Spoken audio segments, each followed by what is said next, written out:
Good evening, sir. Uh, yeah, roll. Good evening, sir. Good one. So, I mean, have you attempted the instant mock yet? Yes, sir. Okay. So, how do you feel about the questions? I mean, was it easy or difficult? Sir, there Your were a voice is few not questions. clear, sir. My voice is not clear, is it? No, sir, your voice is clear. Yeah, so can you please check your internet connection? I think from my side it is okay now. Yeah, so what I was talking, yeah, so what do you feel about the mock? I mean, is it okay? Or you Sir, think the it's mock was moderately difficult. I would okay? from if we rank it. Okay. So there were some problems which I was facing. I wasn't able to understand how to approach them. There was a Mm-hmm. question on linear approximation where Mm-hmm. we have to find a equation of plane. But Affine when space. Affine space. Question, right? no, the question number 7 where we have to find linear approximation, we have to find the equation of plane, the tangent plane. But sir, when I was solving this question, the everything was going towards 0. So I wasn't able to solve this question by applying the general Okay. formulas. Okay. The answer was becoming 0 by putting value of x and y equals to 0. Mm-hmm. So I wasn't able to solve this question. There were two questions based on input given, question 7 and 8. I was able to solve question 8, but I wasn't able to solve question number 7. Okay. So anyone else who have attempted? I got the question number 7, no issues. Okay, but what about the other questions?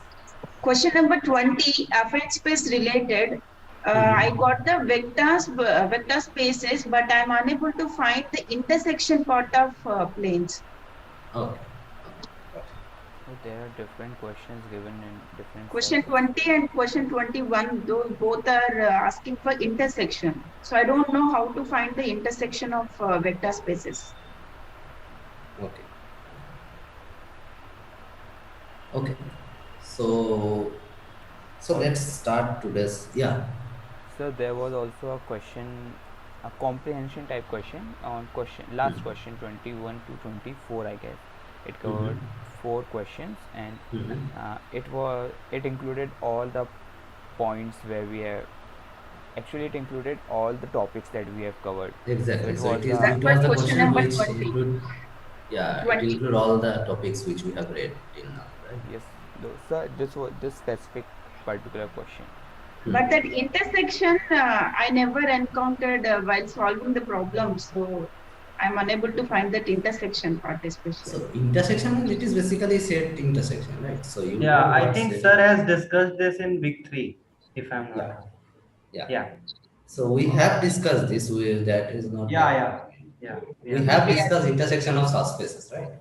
yeah, yeah. So okay, so let's start this discussion. So will it be a good idea if we take the mock paper and Yes, go through the sir. problems, then discussing the concept? Yeah.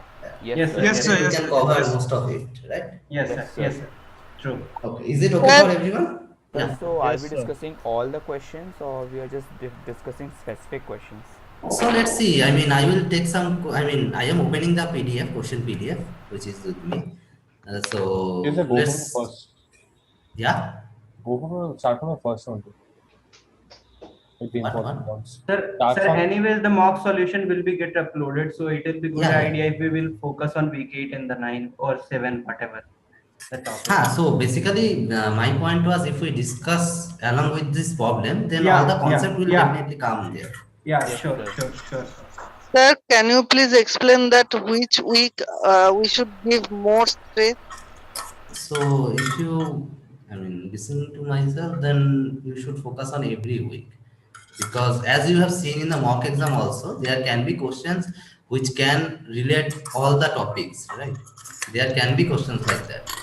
So if I say focus on this week itself more, then it will not be good for you, I think. So try to focus on the concept which we are discussing in these live sessions. Okay, these 4 sessions. These 4 sessions. Try to focus on these topics. So you have taken all the topics. You have discussed all the topics. So yeah, we are trying to discuss all the topics. That is also true.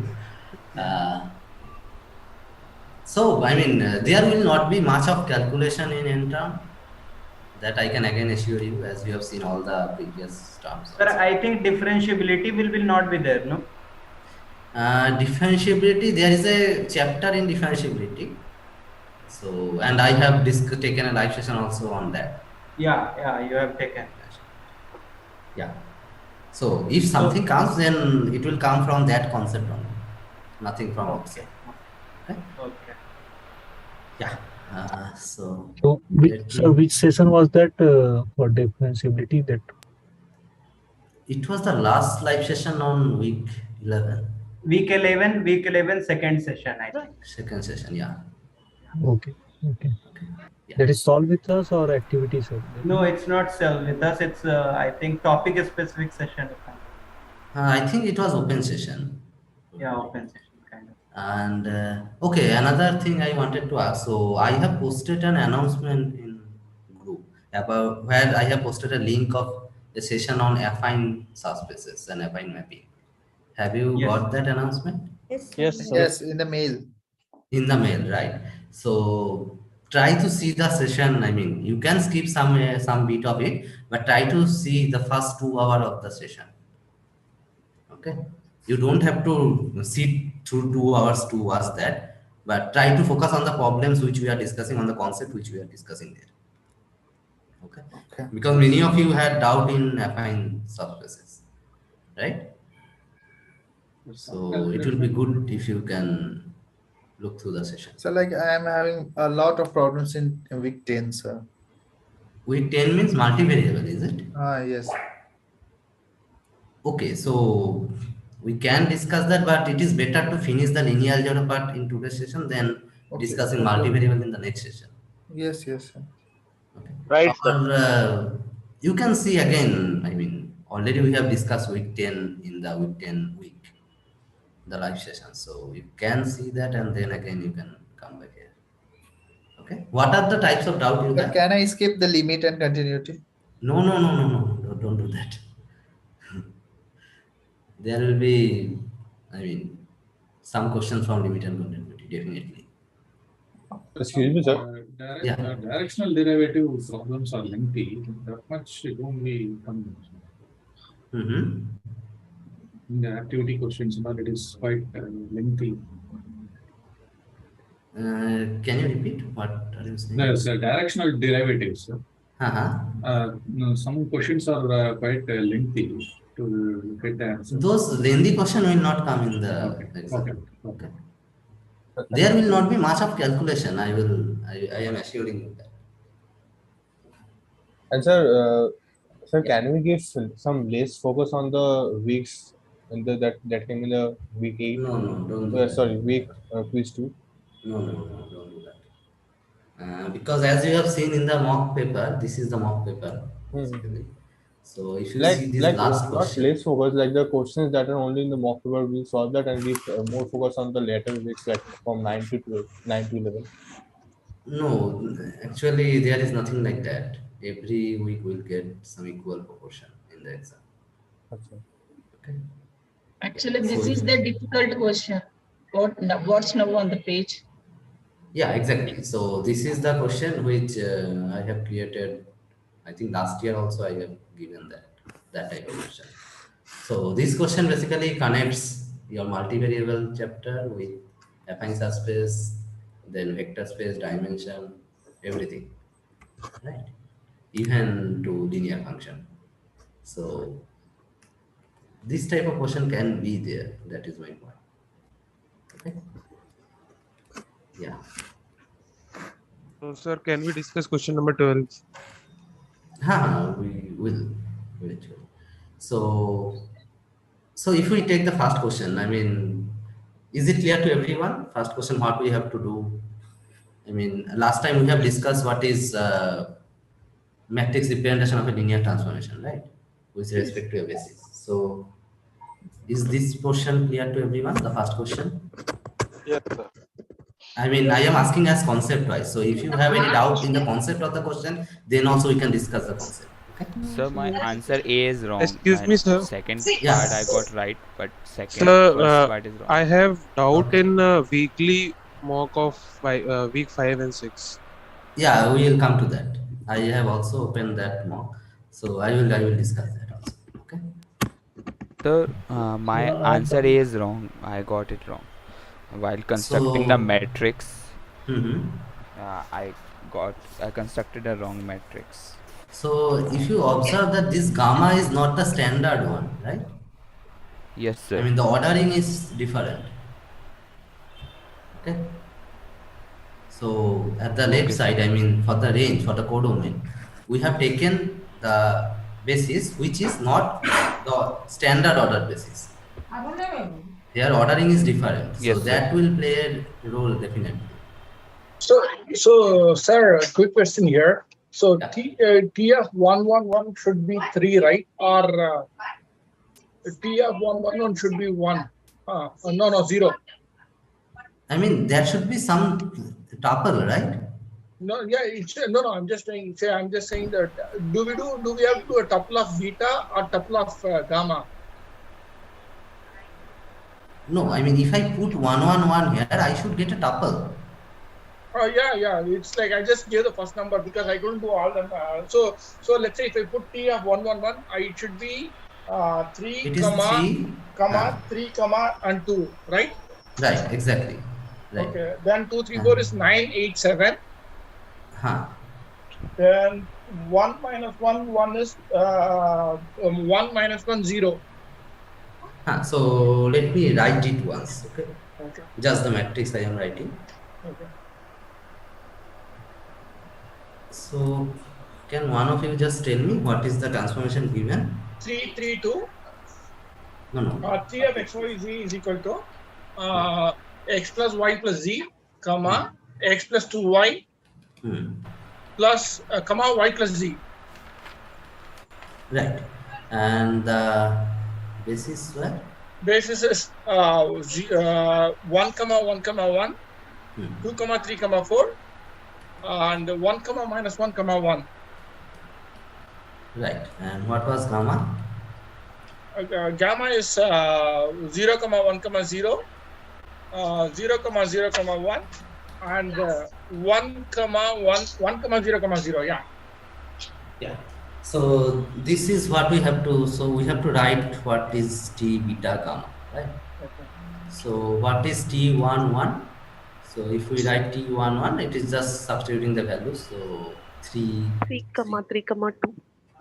Now we have to express this in terms of this basis, in this ordering, right? 3 into 0, 1, 0 plus 2 into 0, 0, Exactly. 1. So the matrix first column will be 3, 2, 3. Exactly. Is it clear to everyone? We are not taking standard, so it is not just writing 3, 3, 2 as column. It is not that. It is 3, 2, 3. Okay, the first column is 3, 2, 3. Okay. Sir, can you explain this part 3, 2, 3? Like so this image is clear, right? Image of 1, 1, is clear, right? This is 3, 3, 2. Yeah. Now I have to write this in terms of this basis, right? As a linear combination of these 3 elements. So if I write this 3, 3, 2 as a linear combination of these 3 elements, then what I am getting? 3 into the first one, 2 into the second one, and 3 into the third one. Then if you calculate it, it is basically 3, 3, 2, right? So when I am writing the matrix T beta gamma, this will be my first column, right? 3, 2, 3. So why is it not 3 into the second one and 2 into the third one? Because it's ordered basis, no, sir? No, I mean, if you write, this is your first element, right? This is, say, V1, V2, V3. And you have to write A1, V1, A2, V2, and A3, V3, right? A2 is 3. So no, A2 is not 3. What is your V2? V2 is 0, 0, 1, right? Okay. Then if you calculate what you are getting here, if you calculate it, it is 0, 3, 0. This is 0, 0, 2. Oh, This is 3, 0, 0. Now if you add this, then you will get 3, 3, 2. got it, sir. Right? Sure. So, Thanks. So Why did we we should not multi- be rearranging the gamma. no. That's why I have said in the, last time also. The ordering of the basis is really important. If you change the order, the matrix will change. And that is the case basically here, what is happening. Here it is crucial that the ordering is different. Here the ordering is not the standard order basis. Standard, this one is the first, this one is the second, and this one is the third. But here it is not standard. So we have changed the order. That's why the order of the element will change also in the matrix. Right? So if we take T of 2, 3, 4, let's try what is this? It is 9, 8, 7. 9, 8, 7. Now if we want to write it in terms of these bases, what Then it should 8 be? into 0, 1, 0. Exactly. Then? Plus 7. 7 into. 7 Exactly. into 0, comma and 9. 1. Sir, I Then didn't nine. understand this part. 9, Why 9 into 0. Which part are not you understanding? Like now, why we are multiplying with 8 first, then 7. Because I have to write, so forget about we are writing 8 first. If I want to express this in terms of these three elements, in the same order in which they are, then what it should be? We should write 987 as A1 into something 0, 1, 0, A2 0, 0, 1, and A3 1, 0, 0, right? This is what we want. Yes. Right? Yes. Now, if we calculate this, what is this?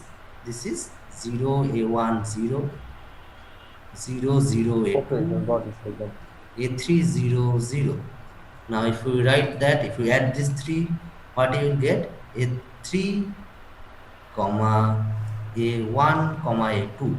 Now, what is your A3 then? A3 should be 9. So, the last element is 9. Got it, sir. Thank you. What is your A1? It is 8. So, A1 is 8. So, sir, we have to take care of that gamma ordering, right? Exactly. Each ordering is important. Each ordering. The ordering in gamma beta is also important. Ordering is gamma also important. If we change right any now, of the ordering, the matrix will change. Okay. No, sir. Right now, when we are writing this transformation, right, T2, 3, 4 or T1, 1, so we are taking care of the ordering of the gamma, right? That 0, 1, 0 and should be in that same order, or we can like change the order anyway. No, you cannot change the order. That is my point. You Of the cannot change gamma? the order in any case, in beta and in gamma. For both the cases, you cannot change the order. Okay. So let me then, complete this example to show you how the ordering is changing the matrix. And just one more question, sir. Sir, here like 3, 2, 3 will be the column, right? Yeah, right. First column is 3, 2, 3. It can be row also, right? So 3, 2, 3, or it will be No, we should write in column. Right? That's what we have checked earlier, no? All this will come in column, otherwise it will not fall in the definition. Okay. Correct? So let me write it, then I think it will be more clear. So it is 1, then minus 1, then 0, right? So what it should be? It should be minus 1. Minus 0, 1 into 1, 0. 0, 1, 0 plus 0 into 0, 0, 1. 0, 0, 1 plus 1 into 1, 0, 0. Exactly. So the matrix we get here eventually is, we should write this. Sir, in column wise, yes, sir. So 3, 2, 3, 8, 7, 9, minus 1, 0, 0 and 1. 0, 1. So till this portion, is it clear to everyone? At least? Yes, sir. Okay. Yes, now sir. if I change, instead of gamma, if I take gamma prime as the standard one.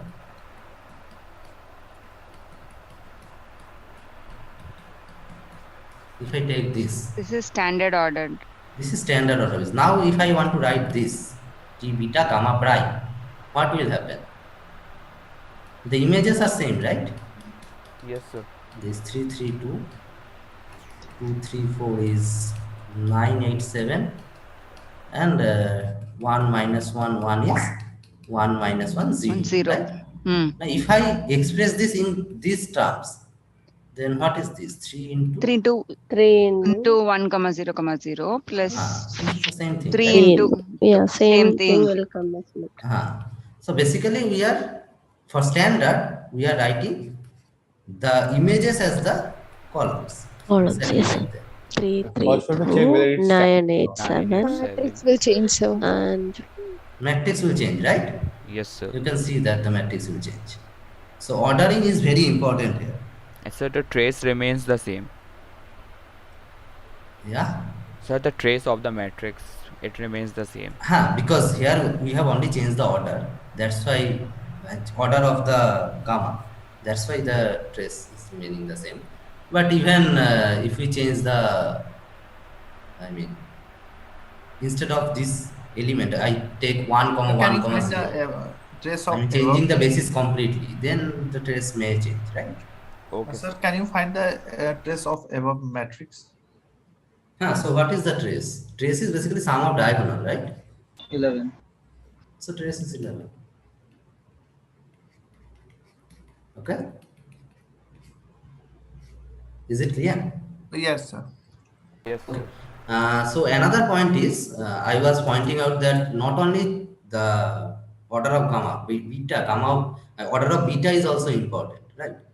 How that is important? If I change this order, suppose I take this one as first, this one as second, then this column will change, right? This will be the first column, this will be the second column. Correct?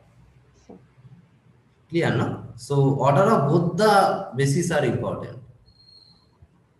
Order and what are the bases? All these things are important when we are writing the matrix representation. Clear? Is it clear to everyone? Yes, sir. Yes, sir. Yes, sir. Okay. Yes, sir. Fine. Sir, I joined a Yeah. little late. Mhm. There is confusion. If gamma is not in order basis, Hmm. so we first we solve this in order basis. Then we No, find no, that. that's not what we are doing. Whatever is given is the order basis. So gamma We is have to given like this. So whatever the images we are getting, you just express those images in terms of the basis given. Whatever the basis is. Okay. If So it I is just not given, then we look into the order basis. no, always the basis will be mentioned. Otherwise, we cannot find the representation. Okay. I mean, otherwise the representation does not make any sense if you don't give the basis. Okay. So always the basis will But be sir, if given. the given R3 to R3, linear Uh, transformation R3 to R3, if it is gamma is not given, so we Gamma could. will be given. Otherwise, matrix representation does not make any sense. Okay. Even if it is given R3 to R3, it will be written. If we want some question on matrix representation, then we mention that whether you have to take standard order basis or any other basis which will be given. Okay, sir. Always it will be given. Even if we have to take the standard order basis, it will be written there. Otherwise, representation does not make any sense. Okay.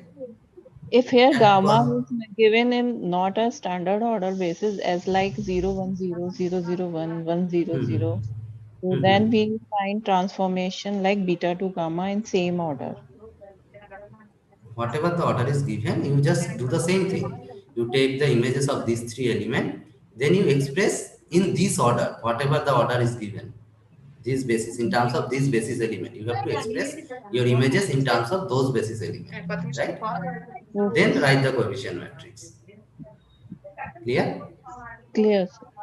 Okay, Sir, great. if it will be given that we have to consider R3 as both a domain and the codomain, can't we consider a standard order basis on our own? What I am saying, can you understand what I am saying? Yeah, I What I am understand. saying?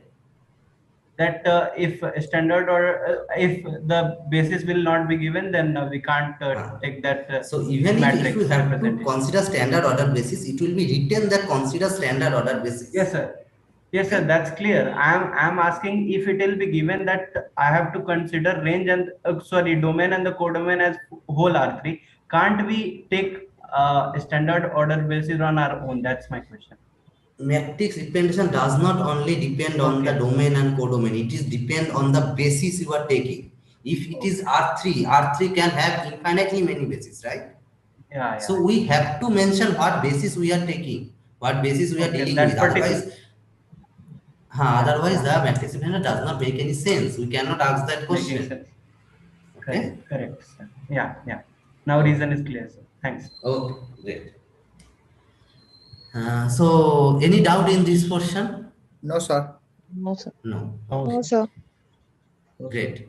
Now, I think this part is also clear, right? Fine. Then you can Yes, calculate sir. the Yes, rank. sir. Yes, sir. This part is clear. Okay, fine. Once we get it in RREF, then it is easy to calculate the rank, similarity, exactly. etc. So Yeah.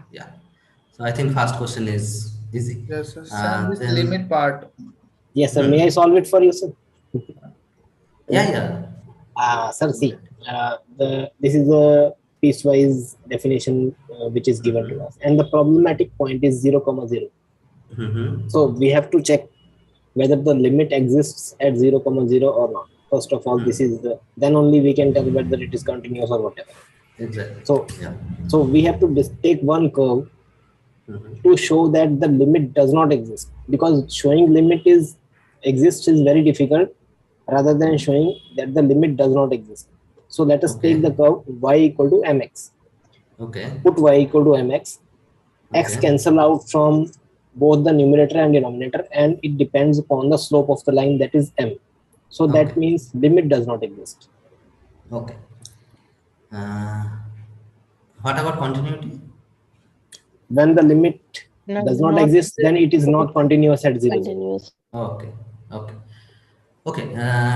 Anyone else want to solve it in some other way? You can try. I mean, we can discuss this. Any other way you are trying to solve this? So we can go for the basic definition, sir. Like limit, first we can find fx where h 0 plus right hand and left hand we can 0 No, minus. that is for partial derivative, no? Whatever definition you are telling, that is for partial derivative with respect to x and with respect to y, right? Okay. So here we are only asking when this function is going towards 0, how it behaves, right? Yes. So Sir, if you can we go with the standard definition of like x plus h and h limit h tends to 0? We can do that, right, sir? That is definition for partial derivative, not for limit. Sir, if we can't we just substitute y equals to mx, like there is a that what he said. Yes, yeah, correct. Yes, and if it will be dependent on m, then it's not limit does not exist, right? Yeah, can you tell me why? Because if it depends on m, basically what it tells is, like, let's say there is some point and we are coming in different direction, we are telling it will lead to a different value, which is not possible. Like if it is a limit, then everything should lead to a same value. Exactly. So if I just also, can we go with the power, sir? Like above power is 2 and below is the 4. So definitely the x terms will always be like the x and y terms will be always in denominator. So at that time 0, 0, the limit will not exist. No, actually that is not the case.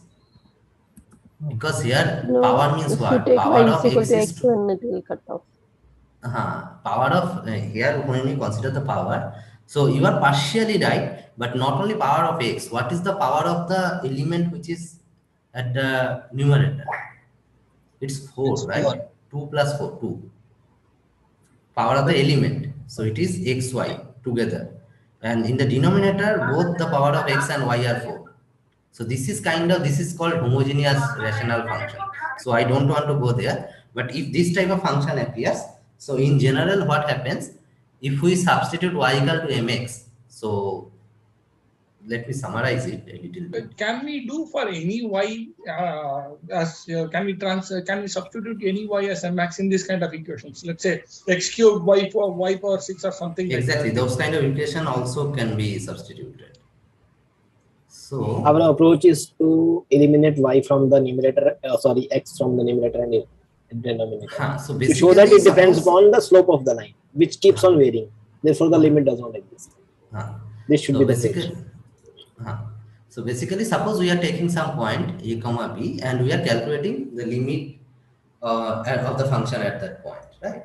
So what we are doing, we are taking, so in one variable when you are doing that, so it is only on x-axis, there is a point, you can approach from only two direction, left side and right side, right? But here you can approach from infinitely many direction, right? There can be infinitely many directions and many curves you can take, not only the straight line passing through it, also there can be a parabola, there can be some hyperbola type of thing, any type of curve. So there can be equation like y equal to some function of x, and this can be anything, right? So for any curve, if limit exists, it should reach to the same value if limit exists. Otherwise, the limit, I mean, the values will be different for different curves. Now, here we are given a function. So this is what we have discussed in week 10 live session. So this is the function given. So this is when xy is not origin, and this is 0 if xy is origin. Right? So there is a problem at 0 because function is defined that way. So what we are doing, so if we take this curve, say y equal to x curve, y equal to x is a straight line. It is passing through the point 0, 0, right? So we are approaching to the origin via this curve. So we are, suppose here is my point 0, 0. We are approaching the origin via this curve. So what we are getting, if we substitute this, so when we are approaching this curve, if we substitute this, we are getting x square into x square by x power 4 plus x power 4. So it is half basically. So the limiting value of the function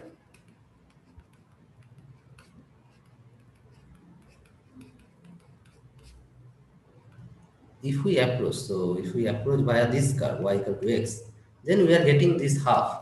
Now what about y equal to 2x? We will get different value, right? So it is x square, it is 4x square, and x power 4, this is 16x power 4. So 4x power 4 by 17x power 4, so 4 by 17, something like this. So if we take these two curves itself, we are getting two different values, which is clearly saying that limit does not exist. Because if limit exists, then whatever curve you take, you will get to the same point. So here only considering the straight line is enough. But there may be some cases, some type of function, where you may have to use parabola. Suppose for all the straight line, the value of the function is coming the same. You can find this type of example in your activity question or practice question. Right? So if you consider those y equal to mx, for every m, the limiting value is same. Whatever straight line you consider, the limiting value is same.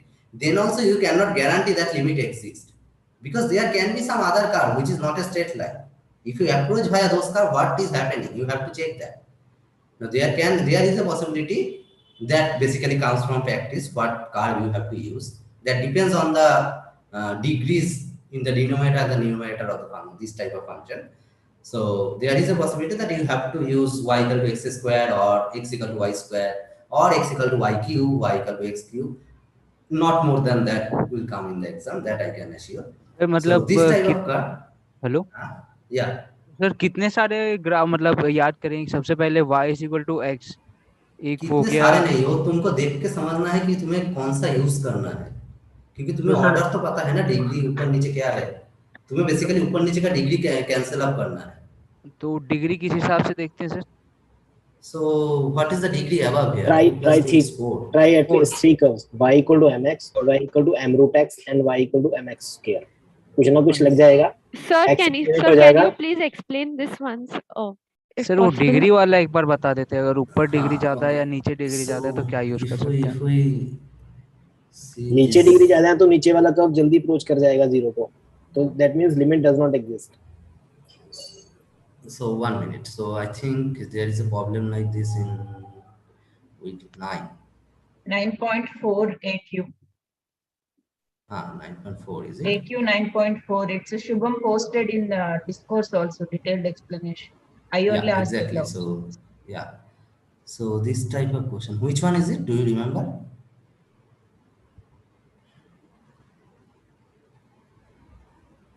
Do you remember which question was it exactly?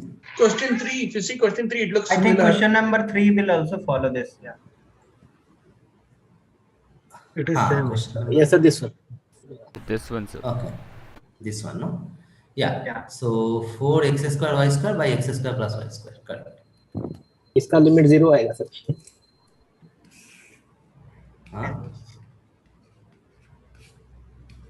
This one, right? Yes, sir. So if we consider the degree of the numerator, what is this? This is 4. 4. Right? But degree of the denominator is 2. Right? Because each term has 2 degree. So you can consider, I mean, we don't consider degree in multivariable in that way, but to get an idea which curve you should use. So this counting of degree may help. That is what my point is. Okay. So if you substitute y equal to mx, then is it giving something? 1 minute. It gives you 4x square. 2x square, sorry. Y equal to mx, so there should be some m, no? Yeah, so... Or m is cancelling out. No, m does not cancel out. Yeah. No, this will give you a definite degree, definite value. I am not asking for this kind of question. I am saying there should be some question on maybe practice. Sir अभी वाला जो आपने लिया था उसका limit आ limit जाएगा. 0 कैसे आएगा? सोचो इसका लिमिट 0 कैसे आएगा. ये मैंने पिछले दिन सॉल्व किया था. किसका? जो मैंने अभी अभी जो ले रहे थे सर. अभी ले रहे थे, ठीक है. इवन शुभम सर भी पोस्ट किए थे क्लम्बर से सॉल्यूशन इसका रूट अंडर y लेके कुछ something root under x.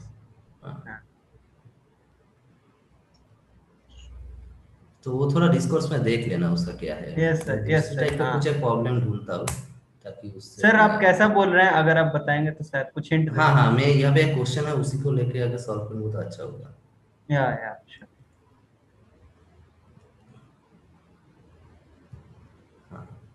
I think practice में होगा ऐसा.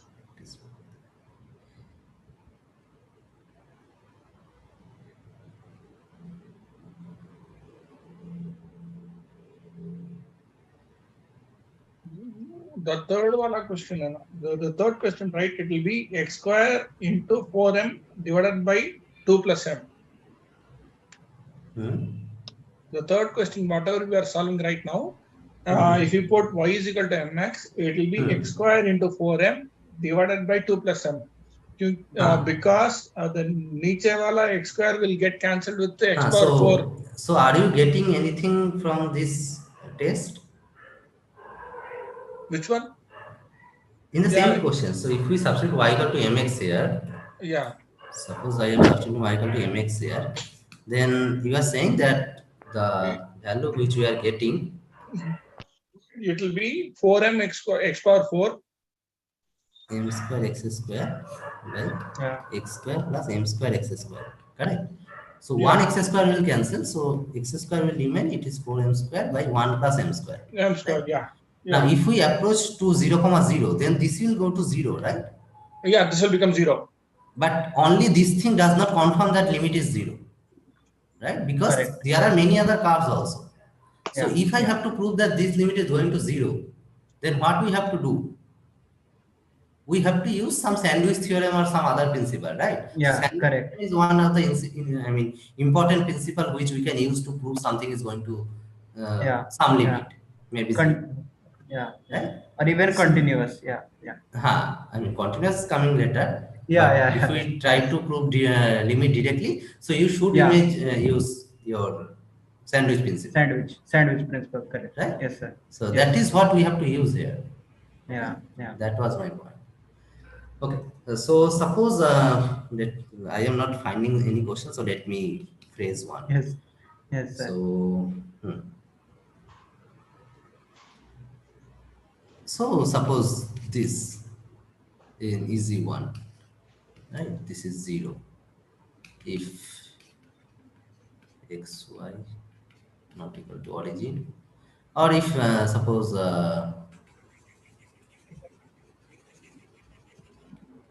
x cube and x cube.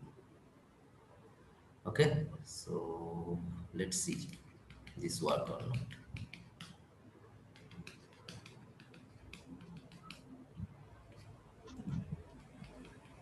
Okay, suppose I am giving you this one. Okay. Yes, sir. Now, if we put Y go is equal to via mx straight cube. line. First put y equal to mx. Let's see do you get something from here or not. So y equal to mx gives us only this thing, right? Yes, sir. So x square will be there, m1 plus x square is there.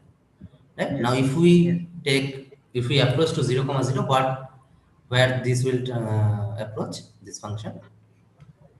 0. 0. 0, right? 0, yeah. Okay.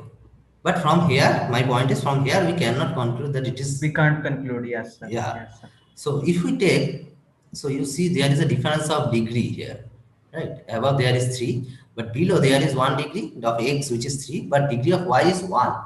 It is not same degree for x and y, correct? Yes. But when we are Yes, considering straight line, it is the same degree for x and y.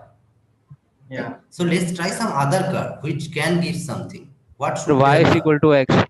No, sir. Y is equal to equal to mx cube. mx cube. Consider Yeah. this type of curve. Let's see what is happening. Right? Again, the So, limit does not exist. We don't need m even. Just consider this one. And let's see what is happening. Actually, sir, I take m because it will cover all the curves. All the cases for m, right? So it is half, right? So via this curve, when we are approaching towards 0, it's going to half. But when we are approaching via straight line, we see that it is going to 0. Yes, sir. Yes. Right? So for straight line, it is going to 0. For y equal to x cube, it is going to half. So it does not go into the same thing. Limit does for not. all the time. So limit does not exist. Does not exist. Clear? Yes, sir. Y is equal to 0. So it depends function to function. It depends function, depends on the function. Basically. Yeah. So someone was asking something. No? Why don't we start with y is equal to 0 or x is equal to 0? What does it mean? The y equal to 0 curve. I mean, yes. X-axis and y-axis. You can start with that, but is it giving you something? That is the point. In this example, if we just put y is equal to 0, then we are getting 1, and if we put x is equal to 0, then it is simply 0. So exactly. So in this equation, it will work. In this function, correct. In this function, it will work.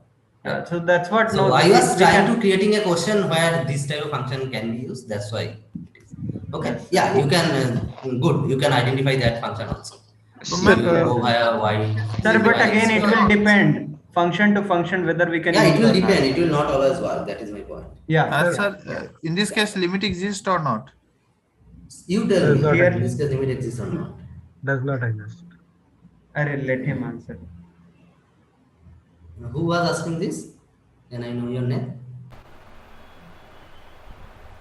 Are you there? yes, Is it clear whether the limit exists or not? Yes, No, sir. I think it is not clear. So basically, for the two different type of curve, so for straight line, we are saying that the limit is going to 0 for y equal to x type of curve. For y equal to x cube, we are saying that is going to half. So basically for two different curve, limit are going to two different places, that means limit does not exist. And also one of you have said that if we consider y x equal to 0 line and y equal to 0 line, then also we'll get two different limit, then also we can conclude the same thing. So limit does not exist, right? Sir, I mean, if there is a function, like we can use this method to tell, like there is like certain to extent we can tell if limit doesn't exist.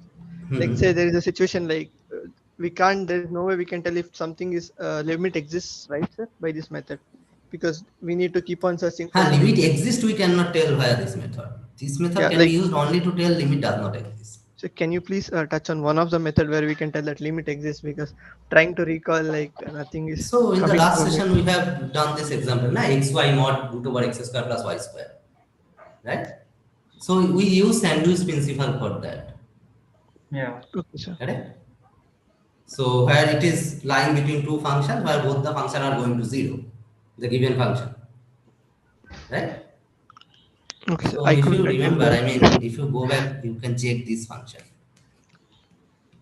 So when xy not 0, this is, and when xy is 0, it is 0. So for this function, what I have done is, so this is always less than this, right? Mod x is less than this, Yes. correct? So Yes. because x square is less than x square plus y square, right? Because y square is always 0. Yes. So mod y is also, right, we can write in the same way, correct? Yes. Okay, then if we take this, what we can write? Mod xy is basically less than, so less than equal I should write, less than equal x square plus y square, right? So it is basically from minus x square plus y square to plus x square y square. Yes. Like this. So then you can use sandwich principle, divide with it x square plus y square, and then calculate the limit. So by sandwich principle, you can use this type of inequality and solve it. Okay? Yes, sir. Thank you. So yeah, I have discussed it, I mean, Yes, sir. Just more one more. rigorously in the last. Sir, just a humble request. If we will discuss today's topic, it will be great. Anyways, we are going to discuss these topics in next session.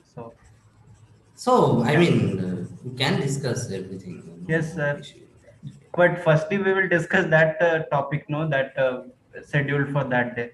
So if we will discuss, there was many doubt in week 7 and 8 particularly. Okay. Okay, so is this Just a problem request. clear at least? Yes, sir. This one? Yes, sir. Here we have taken x cube to make both degree equal. That is why we are checking at x cube. No? Right. So that is one of the indications. If both the degree of the numerator and denominator are same, so more or less y equal to mx will work. So, sir, just one doubt. Like, if the function is not differentiable, so will it be limit exist and continuous, or how it is, sir? So what do you think? What So differentiability I think, sir, implies? it should not be there. Like, it should not So exist. for being a function to be differentiable, it must be continuous first. Yeah. So yeah, that my question, because sir, I don't remember exactly, but in some of the solution, the approach which I told, right, sir, like h minus and h plus, they approached it and they showed it that it doesn't exist because their function is not differentiable. So not differentiable does not imply it is not continuous. Or limited. So that's what my question was, sir. Like that, if the function is not differentiable, so can it be continuous and limit exist for that function? So forget about two variable. I mean, what about fx equal to mod x in one variable? Do you remember that? No, sir, I don't remember that. At x equal to 0, is this function differentiable at x equal to 0? No, sir. No. The function look like this, right? Yeah. So at 0 there is a sharp term, correct? So this function is not differentiable at this point, but it is continuous at this point, right? Yes. So not differentiability does not imply it is not continuous. That is not true. Because this function is not differentiable at 0, but it is continuous at 0. Okay. It is the other way around, that if the function is differentiable, then it is continuous and the limit exists. Then it must be continuous. Okay. Okay. Okay. Yeah, thanks. Yeah. Okay. So it is better to check continuity or I mean existence of limit directly from the definition and this method what we are discussing. Sir, can you please tell some lines of parabola which can be easily be put in and we can check that it limit exists or not? Few examples, sir. So that is what I mean. Just y equal to x square, y equal to 4. I mean x cube. This type of thing will work. Okay. More or less this y equal to x, y equal to mx, y equal to m root x, y equal to mx square, y equal to mx cube. If you try this thing, then more or less it will work. Okay, x equal to my Right, cube. sir. This Okay, kind sir. of thing it will work. Okay, sir. Okay, great. So this is also okay. I think this local maxima, local minima, you just have to check by doing the derivative with respect to x and y, find the critical points, and then using Hessian test you can conclude it, right? ये critical points ढूंढने में थोड़ा परेशानी हो रहा हूँ क्यों? fx निकालो, fy निकालो, 0 कर दो, हाँ वही है, और तो कुछ है नहीं इसमें, मतलब कॉन्सेप्ट का कुछ है नहीं इसमें, Yeah, और it's sir easy. Just calculation ही है, ठीक है? The critical point should be that they should satisfy both Both the the equations simultaneously, fx and fy equal to 0 and fy equal to 0, both the equations simultaneously. Okay, okay you have to solve both the equations and get the Yeah. common points solution that yeah, right. अगर x Y के term में आ रहा है तो एक का substitute करके दूसरे इक्वेशन में पुट कर सकते हैं, राइट? हाँ हाँ हाँ हाँ हाँ, कॉमन सॉल्यूशन ढूंढना है ना, तो कॉमन, कर यस सकते सर, हैं। या Okay. So should we solve this or you can manage it? yes sir, we can solve Yes, on sir. our own, and even the solution will Please get explain uploaded. this question number 9, projection related. Next one. हाँ, I am coming one by one. Okay. So when is the saddle point if it is 0? हाँ, check the Hessian matrix test. So there are some properties, right? Less than So, 0. yeah. When determinant is less than 0, it's a saddle point. So, Sir, can you explain question 4a? So let's see this question. So fx and fy are given, and it is given that it is multivariable scalar valued continuous function, right? So when it is going towards 0, so this is given. Now the linear approximation at the point 0, 0. What is the linear approximation at the point 0, 0? What is the equation of that? z equal to Just 5. f of a It's just 5. plus dot product of Gradient of gradient and x minus x minus x tilde minus a tilde. So this, right? The equation of tangent basically. Yes, sir. Z minus FAB. Correct? Yes, This sir. is the equation of the linear function. Linear approximation. Okay, so here at 0, 0, we want to check what is this. So we have to find this thing.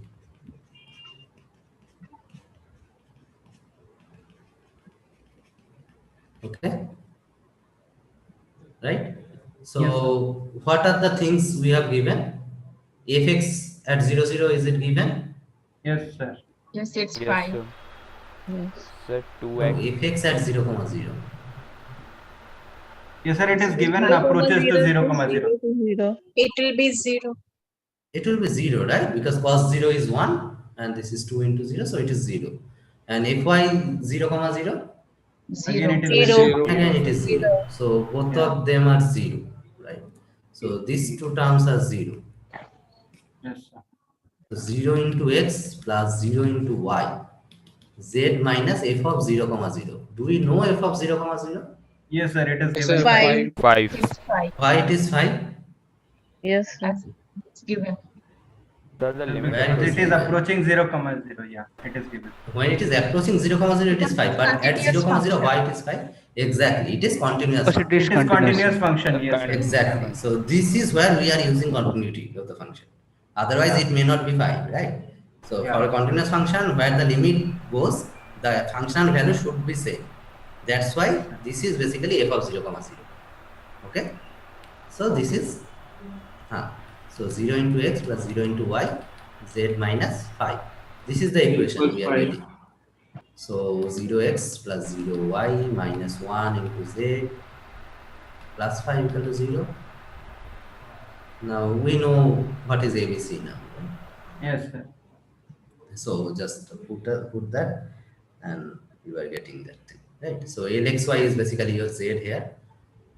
So that's what we are getting. So, sir, A is 0, B is equal to 0, and C is equal to C equal to 5. C equal to 5. Correct. Yeah. Okay. So this is basically right in Actually, yeah, 0 is coming. I'm confused. What 5? So it is a constant, z Not. equal to 5, a constant thing, right? A plane, kind of. It is a plane which is parallel to your xy plane.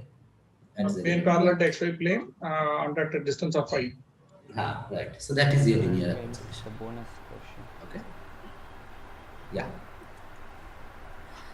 Directional derivative, I think you can calculate, right? Yes, sir. Yes, sir. Yes. So remember always when you are calculating it along the direction of some vector, you need to transform it to unit vector. Yes. Right? Yes, Don't sir. forget to Yes, do that. sir. Okay, great. Now the projection one. Projection PW denotes the linear transformation which projects the vector of an inner product space V into W. Okay, find the dimension of the subspace range PW intersection null PW. Sir, I want to discuss this question. I know one thing. Please Null explain space this. PW is the perpendicular plane, W part. Sir, I suppose it should be a line. Why? Sir, intersection of both the planes is a line. No, why it is plane always? I mean, we don't know what V and W are, right? They are subspaces. No? They are subspaces, that only we know. But we even don't know whether V and W are subspace of dimension 3 or what. So you are saying intersection of both planes are a line. That is true. But is it necessary that always these are plane?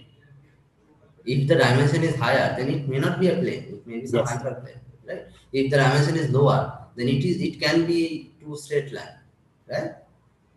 Yeah, But I mean, how the question is framed, that is at least that is clear that it is not different for different type of dimension, right? Because the answer should be unique. So that is the first thing. So let's try. Let's discuss this concept. What is projection and how we are doing. So anybody of you have solved this problem? What is PW? What is projection? No. No, sir. So projection is basically a linear transformation, right? From where to where. So when we are taking projection of a linear transformation, it is from V to W, right? Yes, sir. Yes, sir. So we are taking projection of the vectors of W, V in it's a subspace, which is W. W is a subspace of V. Basically, that is what projection is. It is a linear transformation. Okay, that part is at least clear. Projection is a linear transformation. Yes. Right. Yeah. Right. Now, how we have defined projection? Do you remember it? How the projection is defined? So if we go back here, Sir, the formula.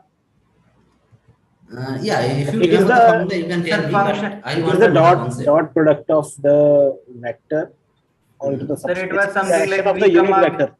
So suppose I am taking a vector from V. What should be the image? Question of V on V W. minus dot Sir, product of image V should and be W. W. W is a subspace, no? Yes, sir. Then what is meaning of Sir, V image dot have W? sir V Projection should of be the V image. over. But this V Projection is of coming from vector V. V It may on not the be inside basis W. of W. Right. Can you repeat Yes, once? sir. Projection of vector V V on the over basis W. of W. Over W. So suppose we have to consider a basis of W, right? Yeah, Let's say it's a this set, is a basis. set of vectors. So this is a basis of W. Then what is the projection? Projection of V on W1. Projection of V of W1. What is that? V, that is Projection. W1 itself. Is it? Yeah, in the direction of Yes, sir. W1. Right. Yes, sir. Right? Yes, sir. Yes. Yeah. Yes, So first of all, see, why complicate things so much? You don't have to do that.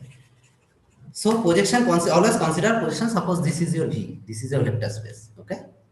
Here is your subspace. Okay. This is your W. And this is your V. You are taking some vector from here. Your vector V is here. You want to transform into some vector which is inside W.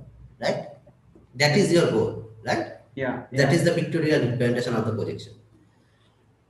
How we are defining it? It is basically a linear transformation. So you take some element from V, what we have done in the picture. You want to project it inside W in your subspace. So this is the image of V inside W. So this is a vector which you can express in terms of its basis, right? So there is a linear combination of like this. It must be something like that, correct? Yes, sir. Yeah. Yes. Because this W1 to Wk is the basis of W. So whatever the projection vector is, when you are coming inside here, some new vector, suppose W prime. Now this W prime should be expressed as a linear combination of its basis element because it is inside W, correct? Yeah. Correct. Correct. That is what the definition of what the basis does basically. Now, if we know what these AIs are, then we are done. Correct? Yes. Yes. Now, what these AIs are? That is basically the question. Now, you know when you are considered a single direction in single vector, you know how the projection is considered. Right? If you take V and take its projection in the direction of a vector W, what you do? You take the inner product and write it like this, right? Yes, this is the projection of V on W. W is a vector here, right? This is small w. Yes. Now you do it for every basis element. Correct. Right? So that is what your projection is. So yes, what I am getting is this is V W1 to V W and WK, sorry. So these are the inner product. These are basically your coefficient of the combination. Sir, here we are assuming that these W1 and WK and all that are orthonormal, right? Yeah, we take the orthonormal basis. Yeah, correct. Yeah. I mean, do you need orthonormality for this? No, right? I mean, if W1 is not orthonormal, then we need to convert. We need to the formula changes. Yes, sir. Yeah, W1 will be. Yeah, W1 will be. The formula will change. So there you have to take it like this, right? This W1, W2. Yeah, norm of whole. Yeah. Yes. Yeah, right. Correct. Yeah, so we transfer it to a orthonormal basis where everything is unit vector. Then we can reduce this formula to this. Okay? Clear, no? At least the transformation portion, how we can consider projection as a transformation, then that is clear, right? That is clear, yeah. Okay. Now, so we can consider projection as a transformation, right? Now, last time we have discussed what is range of a transformation and what is kernel of a transformation, right? Yes, sir. Because for this question we need range and null space, correct? How they are related, that is our question. Now, where this range belong? If you see from this diagram, where this range belong? W, sir.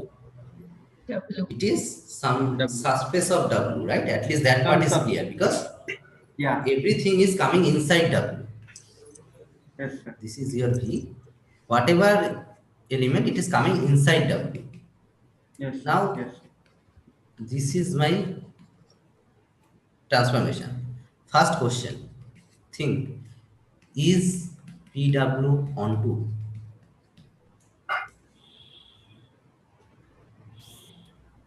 That is my first question. Yes. Why? Because it is a subspace of V. So because we are projecting V to W, therefore every element will have a pre-image in V. Where? In the And how you are confirming that? Because we are projecting it literally there, right? Therefore, it has to have a pre-image. Why? V is a subspace of V. So suppose I am giving you an element W in W. What is its pre-image? The transformation from V to W, right? So what is the pre-image of this small w? So you have to give me a P image of W, right? To prove it is onto. Yes. Yes, sir. Yes, sir. My question is, what is that P image? So whichever vector in V The set Yes. dot product P to creates the scalar values alpha 1, alpha 2, alpha n. It should be Now, itself. Exactly. Yeah, right. So suppose now if we transfer this question, suppose I am taking an element from here, small w. What is this projection on W? I am taking an element inside W. It is That is W also an itself, sir. element of V, right? Because V is the bigger set. Projection of projection is a projection itself. I am not asking that. No, that I am asking, I am taking an element inside this subspace, this W. I am projecting that element inside W. What is that projection? Same, the vector. The vector itself, right? W, Yes. yeah. Right? Yeah. Yes, sir.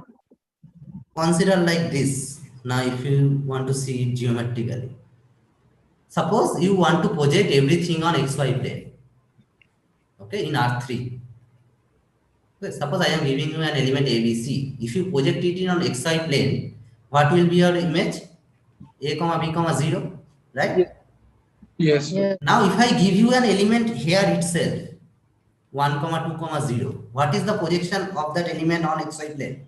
Same, sir. It is the same element because that is inside XY plane. The projection is the exactly same element, Yes, right? sir. Yes, sir. So if I take any element inside W, the projection of that element is W. So Yes, if sir. you give me any element from W, what is this pre-image? We have at least one pre-image, that is the element itself. Yeah. Right? So all element of the W will be inside the image. That is for sure. Yes, So sir. this is onto.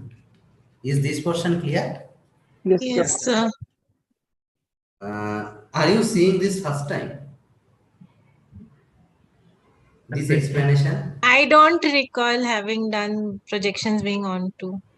Okay. Yes, sir. This explanation, I think, first. Yes. This is the first time. Okay. Though we have come across the fact that every vector's image would be itself, but we haven't come across, I think, the projection Yes, being sir. onto. Okay. Yes, sir. Because week 9 we have only one session and we had covered all. So I think we haven't discussed that long.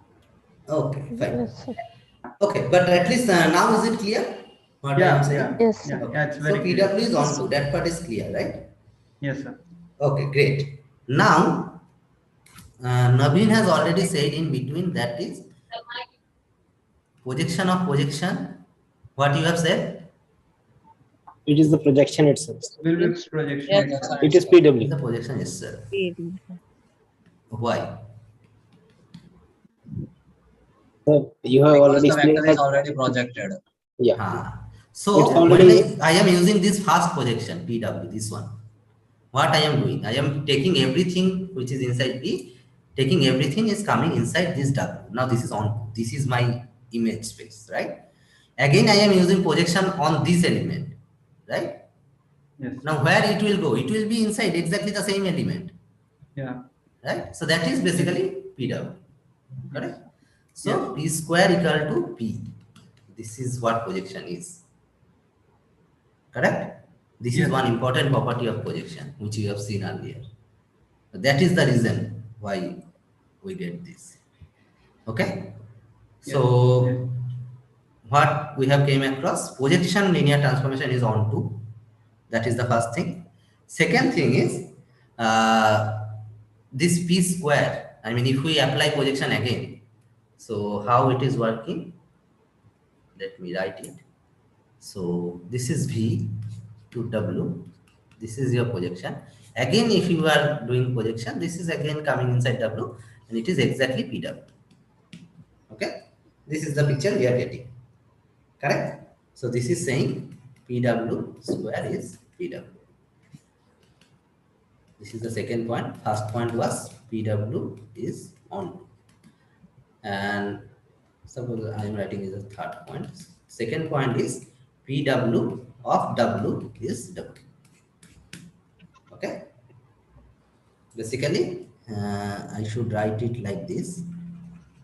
if I apply PW on W, on the element of W, then it is the identity mapping. Right? So if I apply the projection on the elements of W, we are getting identity mapping. Right? So these 3 points are clear, I hope, to everyone. Is it clear to everyone? Yes. Any doubt, ask me. I mean, because I think I have not discussed week 9 before. So if you have any doubt here, please ask me. Can you just The part repeat of the 3 points PW, which you have written, sir? One, two, on two is clear. The On 2 point is number clear. 2 and point can you number elaborate on to, please? Can you elaborate on onto once So again, point please? 2 is basically saying, if we Yes. this is my V, Yeah, this is my W. correct. If I take elements of W, I apply projection, I will get Yeah. the same element, right? So if I restrict this PW, I mean, if I consider only those elements which are inside W, this is basically identity mapping. It is taken the element of W to the same element, right? That is what projection is doing. We have discussed. When W is inside W, when we are taking the vector from the subspace itself, when I am taking outside the subspace, it will give me some element inside W, that is different. But if we take the vector which is inside the subspace, the image is exactly that vector. That is what I am trying to say. Clear? No. Yeah. See, now let me draw two The different. part where you explained showing the projection on a plane, which is the point actually falling back onto the plane, was clear. But this one. So here we have W, right? Okay. I am extracting out this W. I am drawing it separately. Okay. Right? Okay. So all these vectors which are inside V is coming to W, correct? This is your projection mapping. Is it clear? I am seeing W outside the vector space. Okay. I want to see, I take that out. Seeing it as a separate set. Right? Okay. Now, if I apply projection on this vector itself, the vector W, here suppose some element which is small Okay, w. got it. It is going to small w here. No? Yeah, got it.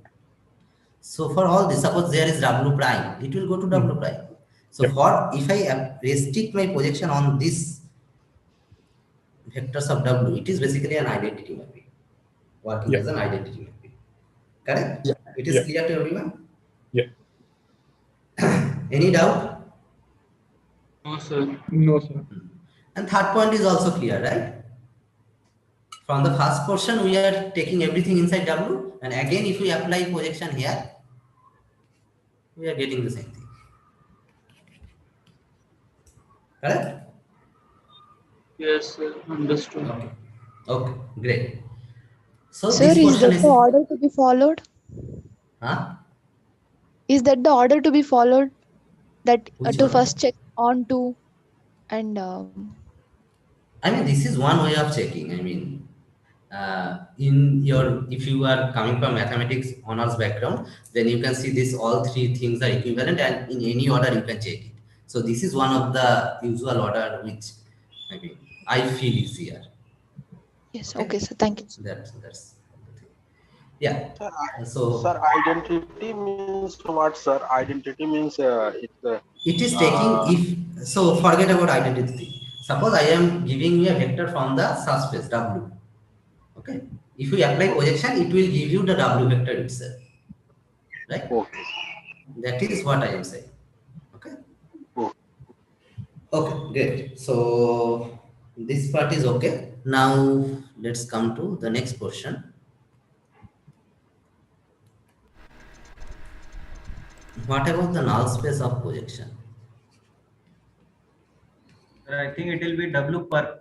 Yes, sir. The second one, why it is the square is becomes the same. Can you just give one hint about that? So when we apply projection for the first time, everything of V is coming inside W, right? By taking projection. Correct?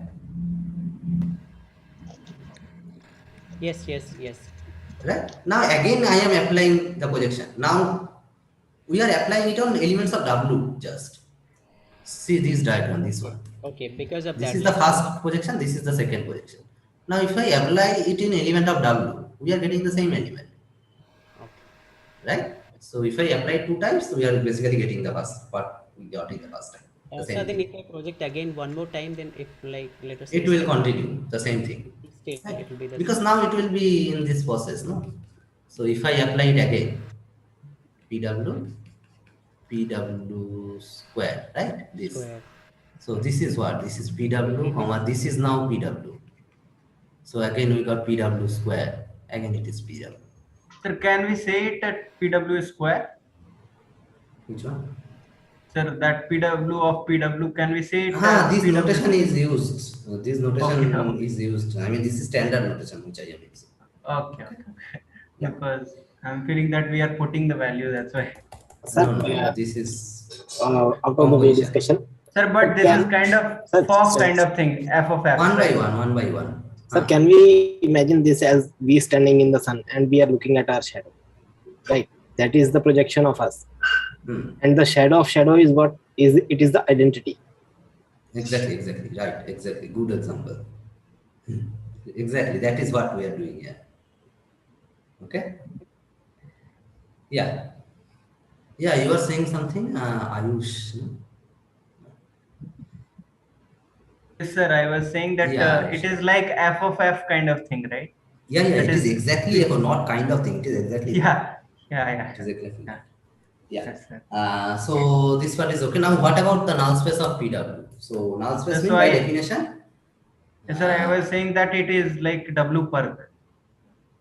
But suppose someone don't know what W perk is. Yes, sir. So by definition, what is this? All those vectors which are going to 0. Which is going to 0. Yeah. All those vectors which is going to 0. Now,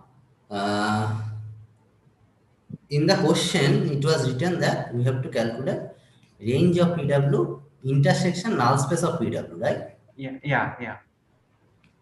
Okay. You know what is range of PW? What is range of PW? PW. W, yeah, sorry. Yeah, right? Because it is on, so it is W. So W, basically we have to find what is this? Null space of PW, yeah. Right? So we have to find all those vectors which are inside null space and coming from W. Coming from W, yeah. Right. Now, if we take any vector in W, can it go to 0? What is the image of this small w? If w is coming from this subspace, what is its image? Itself. It is the vector itself, right? Itself. Yes, sir, w. Yeah. So 0 will only go to 0.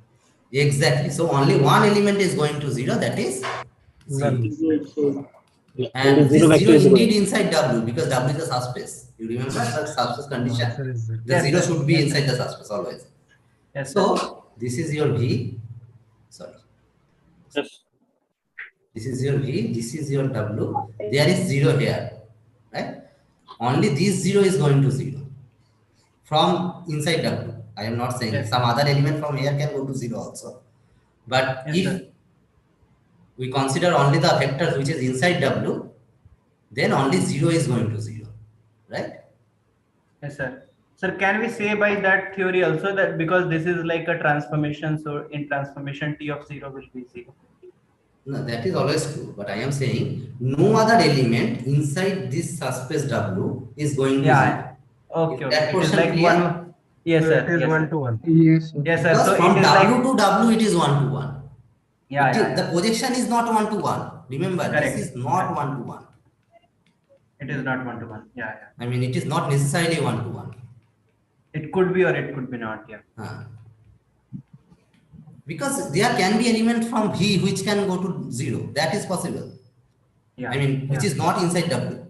But all those elements which are inside W, they cannot go to 0 other than this 0.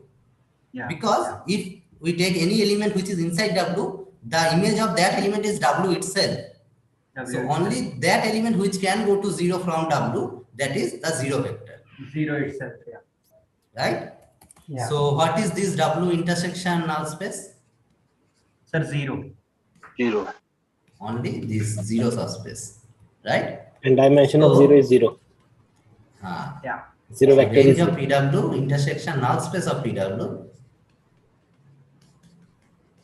is only 0 vector. And what is the dimension of 0 subspace? This is what we Zero. have discussed last time. Yeah. Yes. The dimension of this set is this subspace Zero. is 0. Clear? Yes, sir. Yes. Is projection clear? Yes, I mean, sir. this is Yes. what projection is, nothing else. So could you please repeat the last line? You said dimension of that particular zero is Dimension of 0 subspace. What is dimension of 0 subspace? 0. 0. Right? Yeah, that is what Yeah. the question asks. So this part is clear, right? Range of this is very important. This statement. Sir, why only 0 will project, sir? Huh? What? Can you repeat? Hello. Sir, why only 0 will project on W? No, I am saying. So suppose you take any other vector from W. Okay, this W subspace, any other vector. Let's say small w. What is the image? Where it will be projected? Sir, W, I think. W itself, right? Because we are projecting inside W. So whatever element you are taking from the W subspace, Yes, sir. it will be that same element, right? Yeah. So which element can go to Yeah, 0 yeah. from W? Only the 0 element, 0 vector. No other vector can go to 0 from W. There can be other vector which is outside W that can go to 0. That is possible. Okay? But no other element inside W can go to 0 other than 0. 0 vector. Clear? Is it clear? Yes, sir. Is it clear to everyone? Because this statement is really a powerful statement in projection. Yes, sir. Yes, sir. Understood. Yes, sir. Okay. So for projection, we got 4 conditions, basically 4 properties we have derived. One is projection is onto. I hope it is clear to everyone. Second is if we take any element from W, I mean where we are projecting, if we take any element, the image will be that element itself. That is the second statement. Third statement is what? If we apply projection 2 times, 2 consecutive times, then that is basically same as the projection. So projection square is projection. That is the third statement. And fourth statement is range of PW, intersection null space of PW is 0 subspace. Okay? Yes, sir. Yes, sir. Hope it is clear to everyone. If you have any doubt, you can ask me here on this concept. Yes. Sir, so in this particular question,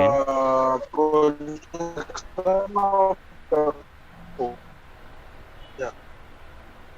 Santosh, your voice is breaking. I Hello. cannot hear you. Yeah. Yeah. Sir, hello, sir. Yeah. Go Sir, ahead. projection of W on W is its W. Projection of W on W is itself W. Can we say that, sir? This is a identity transformation. Like from W to W, it is identity transformation. That is what I have said. No? yeah. So if we restrict the projection on the subspace itself, then it is identity transformation. Because Identity it is means taking. V to V, like. But from V it is not identity. Remember, only to the subspace inside where we are projecting. Only for that subspace it is identity. From Inside. V it is not identity. Okay. Okay. W to W is identity. Okay. Exactly. Yeah. Someone else was asking, no?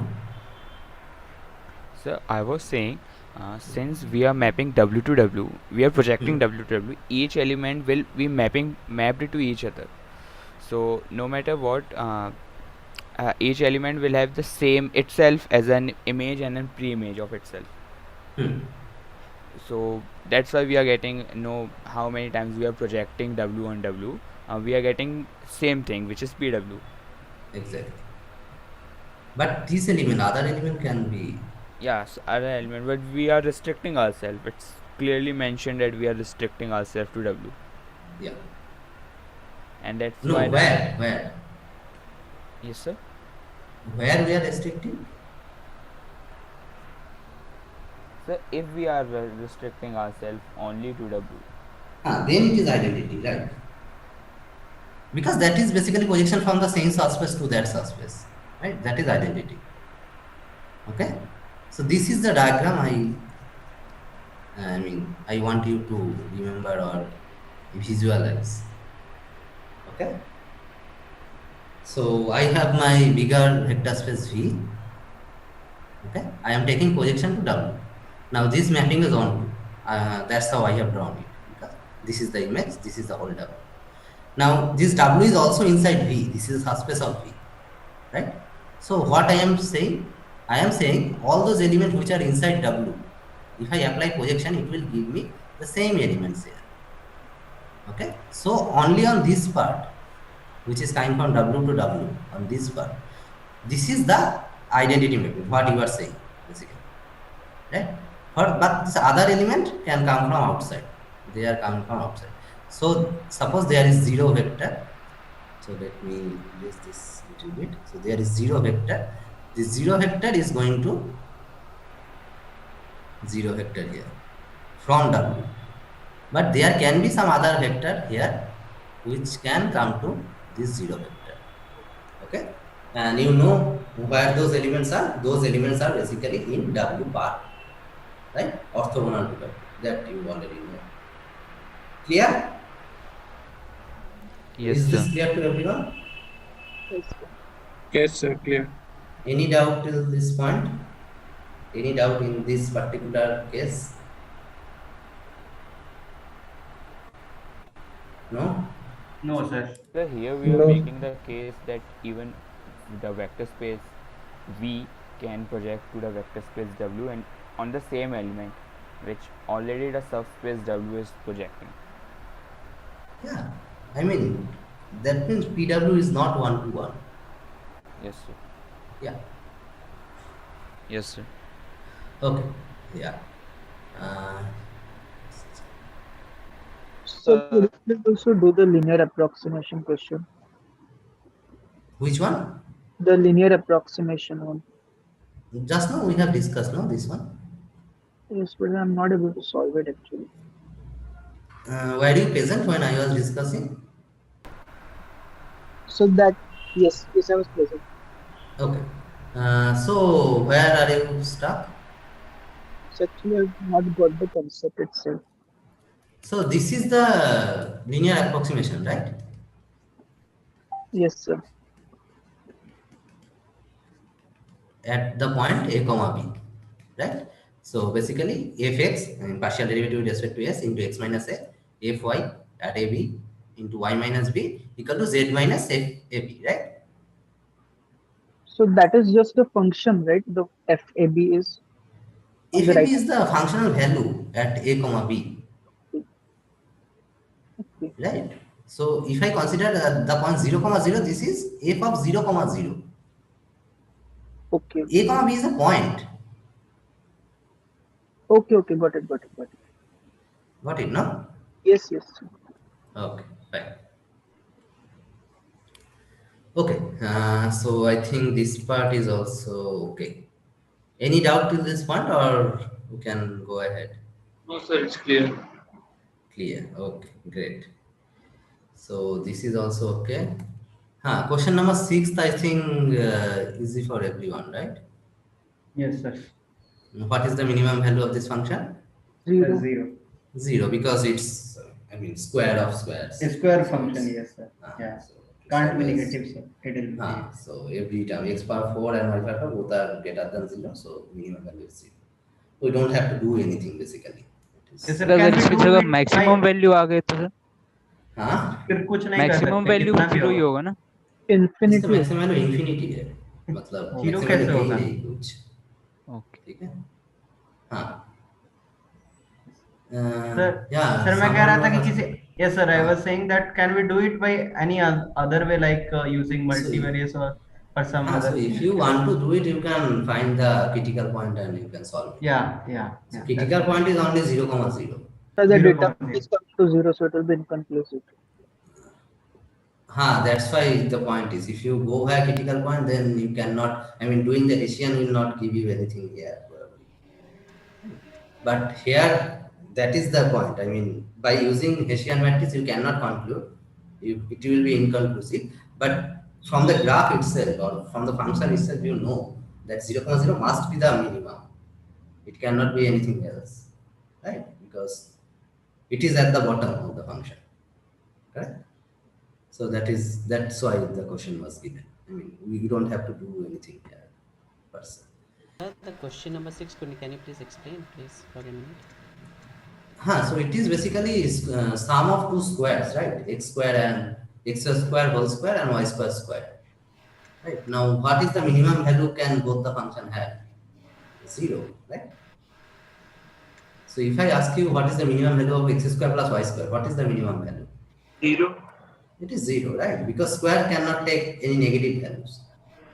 So this function starts from the point 0. Okay, so that's why it is the minimum value. So it's like a bowl at 0. Exactly. Sir, So if you draw it in GeoGebra, you can see it.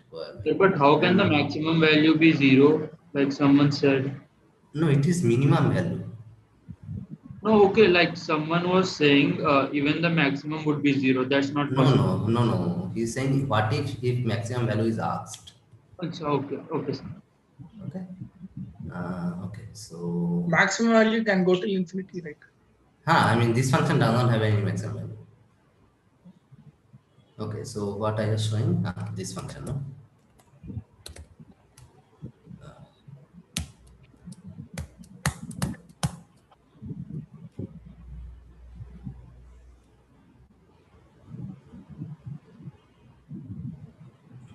So if I draw this function, this is x power 4 plus y power 4 plus.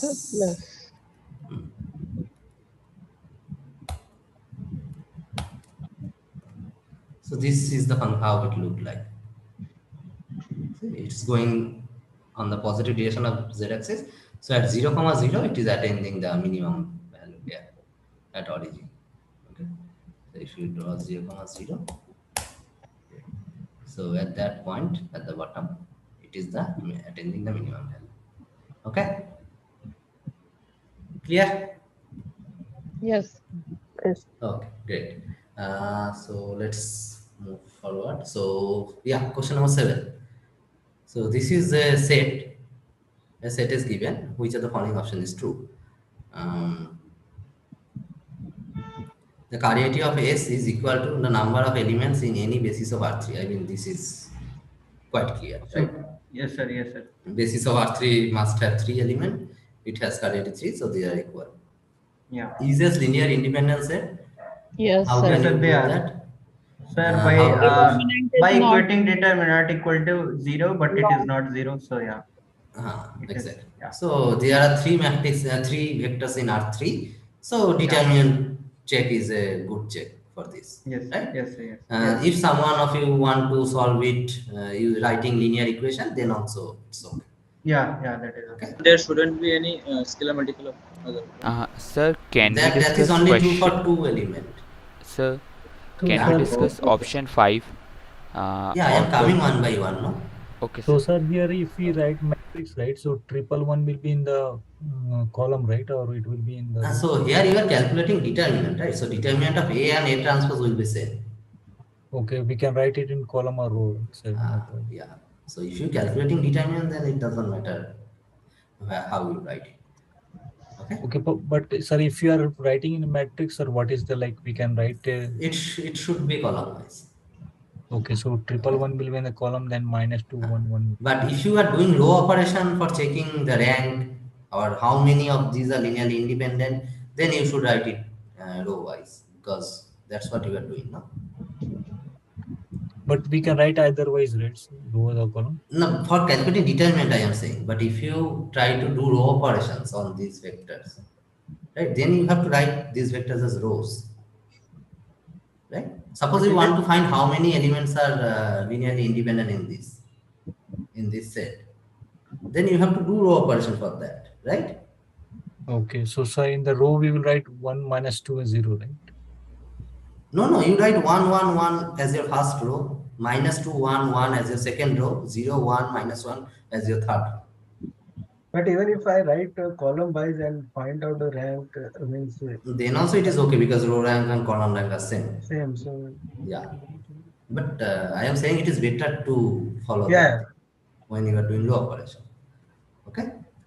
Okay. Okay. Fine. So this is okay. Does A span R3? Yes, Why? because Because it is these are They are maximally independent. they are linearly Linearly independent. independent. Maximal. Exactly, maximal. That is what I wanted to know. So basically, this has three elements and it is linearly independent. So it forms a basis, right? It is maximal linearly independent set, and that's why it is also minimal spanning set. Minimal spanning set. So it Right. spans R3. S is Yeah. the basis. That is also true. Now the fifth option.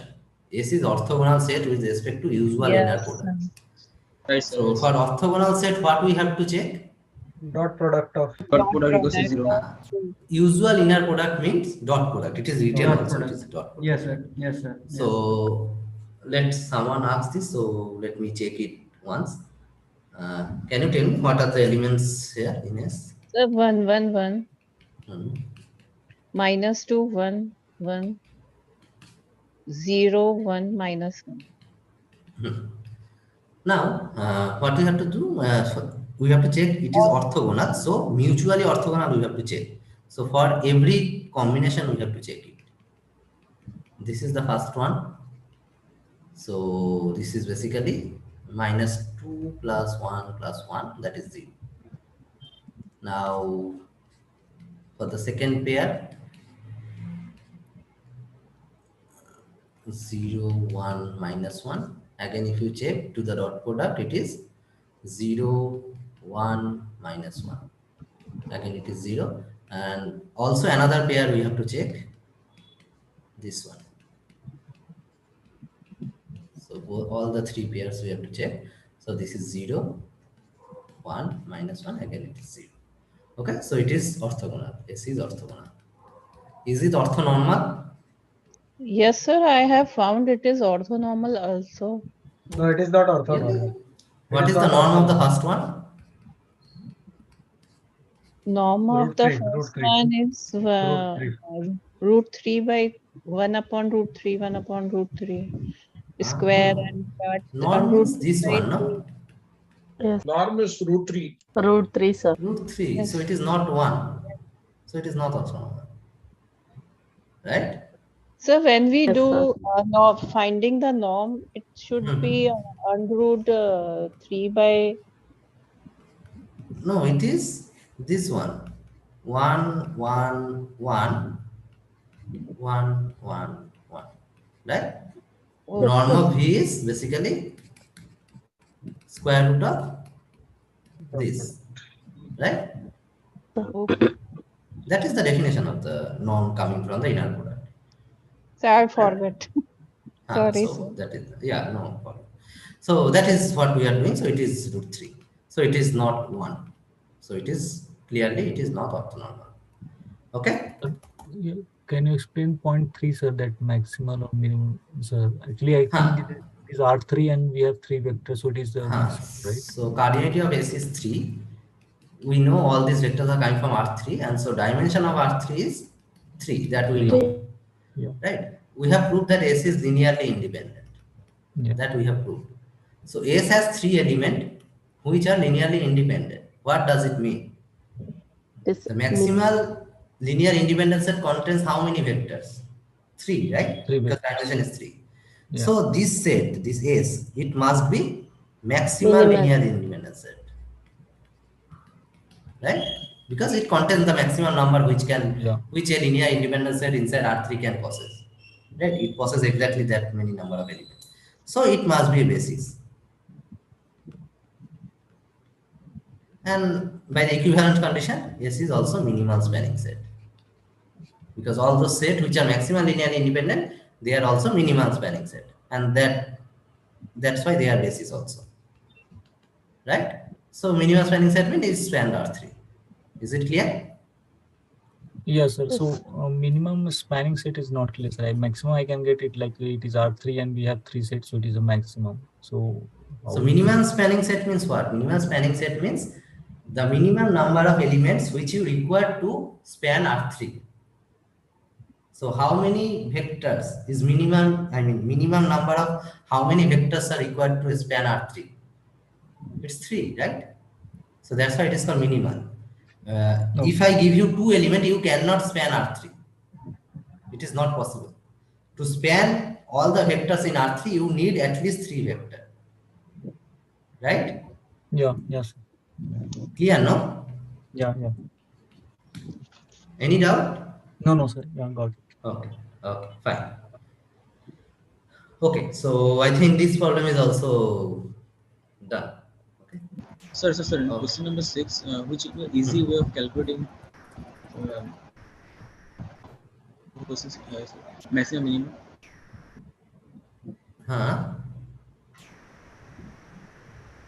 What is your question? What will be the easy way of calculating maximum? So what will be the easy way of calculating maximum minimum for this question, sir? Question 6. Question 6 is asking for minimum value, that is 0. I mean, you don't have to calculate anything because these are sum of two squares. So they cannot take negative values, so from 0 it will start. Minimum value. Okay, sir. Okay, no? Yes, sir. Yeah. Okay, so again a question of linear transformation. Let's see. So T is given like this. First of all, we have to find what are null space. What is the null space of T? So, have you done it? I mean, Yes, sir. Yes, Yes, sir. Yes, sir. We have to equate every part to 0 and find value. exactly. Then find the matrix and then find what are the independent variables and what are the free variables. Then using that, you can find that, right? Yes. So, hope it is okay for everyone. Is there Yes. anyone for whom this discussion will be required? No, sir. No. Sir, I What think is I the require on nullity. okay? So Can I try something?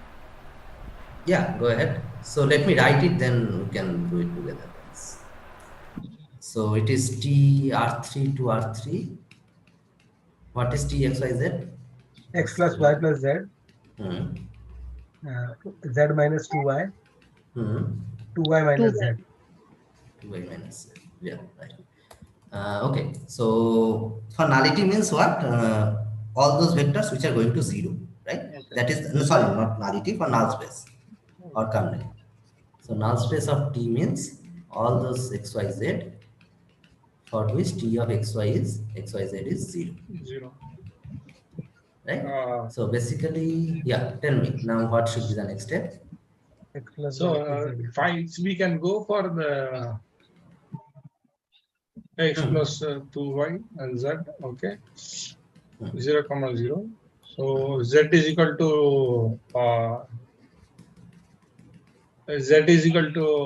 2y. Okay. Okay, z is equal to 2y. So you are directly solving it, is it? No, I did the what do you call it? Row. So it's better to do it via matrix because then. So I did 1, 1, 1. Then 1, 0 minus 2, 1. Then 0, 2 minus 1. Good. So if you add the so second basically, and third okay, row, let me explain this. So basically, we are trying to find all those xy's which explain all these three properties, right? All these three equations. So we are solving this. We are solving this homogeneous equation. That's what we are doing. So we write the coefficient matrix, and now we are doing R3 is equal to R3 plus R2. Okay, I actually, since I had already done that, I was telling that. So we can divide R2 by 2, R2 by minus 2. Exactly. So we follow the exact process. Anyway, you can do whatever you want. Okay. Okay, 1 by 2. And then now we have to make R3 to 0. R3 minus 2 R1. So we can do R3 minus 2 R2. So it will be 1, 1, 1, 0, 1, minus 1 by 2, and then 0, 0, and then minus, 0. Yeah.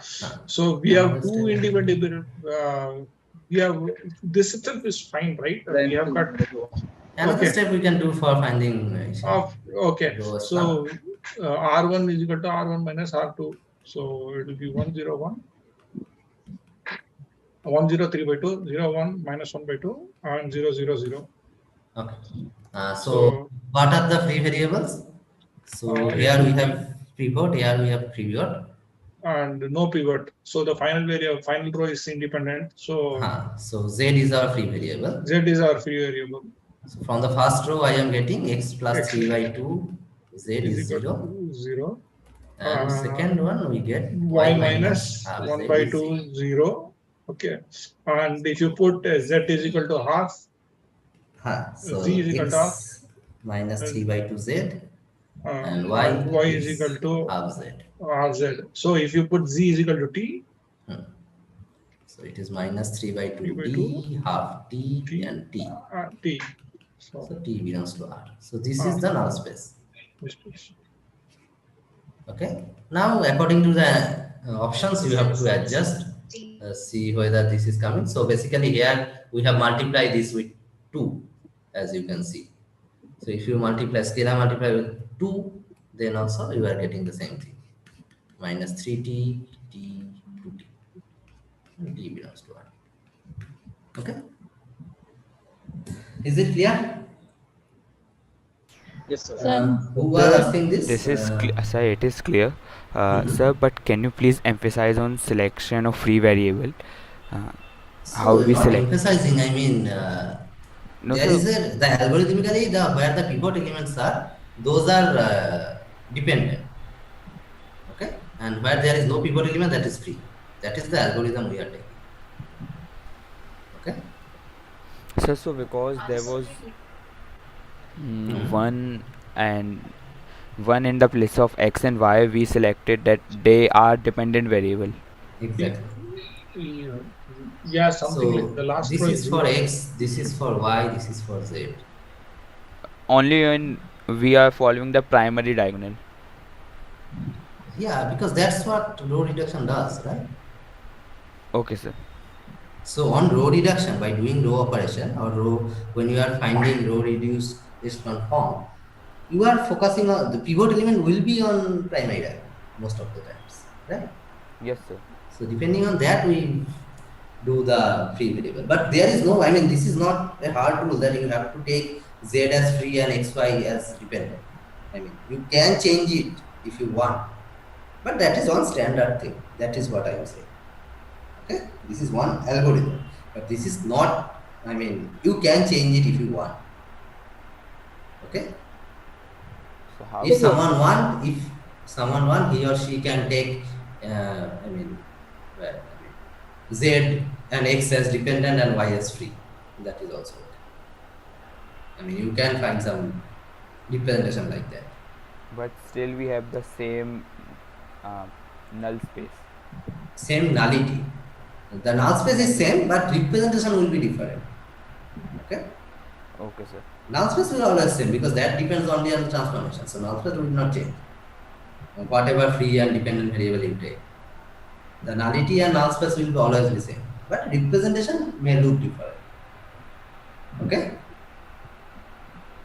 Okay. Got it, no? Sir, in the last step, why did you multiply by 2, sir? Because from the options I have to find which one is the correct representation, no? Okay. So here I am getting this is half t, this is t, and this is minus 3 by 2. So if I multiply with 2, then also we will get again a variable inside the same subspace, right? Because scalar multiple is closed on the subspace, right? Okay. That Sir, we in know. this Sir, in this question, we doing reduced row echelon form instead of we do z is equal to from the equation z is equal to Then also you can find it. yeah, that is too easy now. That is too easy for this question. Yes, sir. But there can be some question where you have to do the row operation. That's why I am just explaining what row operation is. Okay. For this question, you can do it. I think. I mean, you don't have to use pen and paper also. This is quite easy question. Okay. But it's better to know what is the theory or algorithm going beyond. That's what I want. And why we are multiplying 2 at the last step, it is clear. I mean, we will get another representation, vector representation, basically, because subspace is closed under scalar multiplication. So, Yes, sir. we are doing the same thing. Okay. Okay. So, what is nullity? Nullity is one Equals one one independent. free Because only independent one. variable. What is rank? Then nullity is Rank 1 means is rank is 3. Rank 90 theorem. Rank is 2, right? Rank is 2, sir. Sorry, rank is 2. Rank so 90 theorem. dimension is 3. Dimension is 3, right? And which one of these? Is it 1 to 1 or 2? Be neither 1 to 1 nor on. Right. So can you explain this one? Nullity You is just not see 0 my to earlier live session, okay? The last live session. Because we have spent, I think, more than 1.5 hours in that live session on this. Oh, okay, sir, I'll check. Okay, just check it, okay? Yeah. Okay, yeah, great. Now we come to this thing, similar matrix for this question. Now, what is the definition of similar matrix? Do you remember? It is equivalent P both. Similar and equivalent are different thing in matrix. B equals to P F inverse F. Right. So there should exist some invertible matrix P such that I can express A as P inverse BP or B as P inverse A. Right? Sir, can we check using determinant if the determinant is same for both the matrices? Can we call it a similar matrix? No, not always. Converse is true. Okay. So if A and B are similar, then this is true.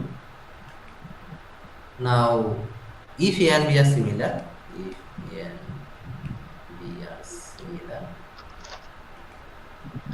so A and B are similar if and only this hold, if there exists an invertible matrix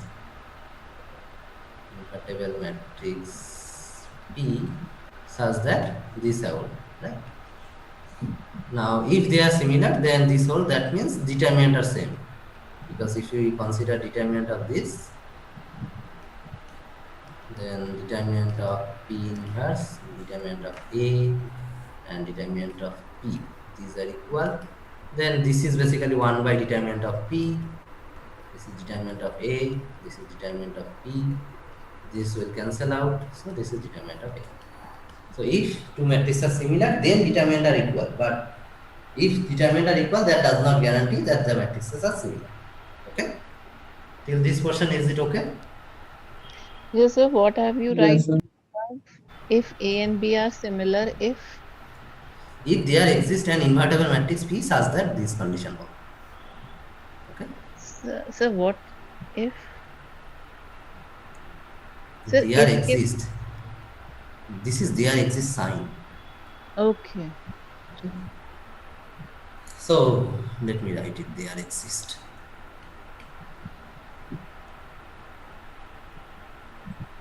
Okay? Yes. Okay. But converse may not be true always. Okay? So that is one point. Now let's see what the questions given here. So if A or B is invertible, either A or B is invertible, then AB and BA are similar matrices. Is it true? Yes, sir. Yes, sir. How it is true? Sir, can I prove it? Yeah. Yes, sir. So if it is invertible, we can write some matrix ABA is equals to ABA in equation.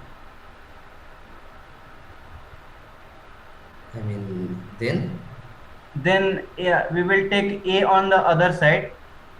Then it will become an identity. So basically what we are doing is, yeah, correct. Basically what you are saying. This is A. Explain it again. So we are taking our P matrix as A itself, because A is invertible, we know. So sorry, this is BA.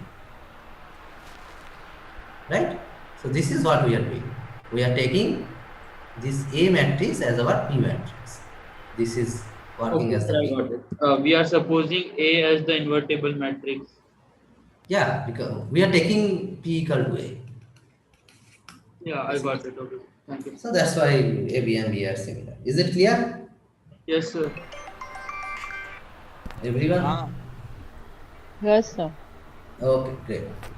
What was the second one? Any two scalar matrices are similar. Is it true? Not always. Can you give me an example? What is scalar matrix?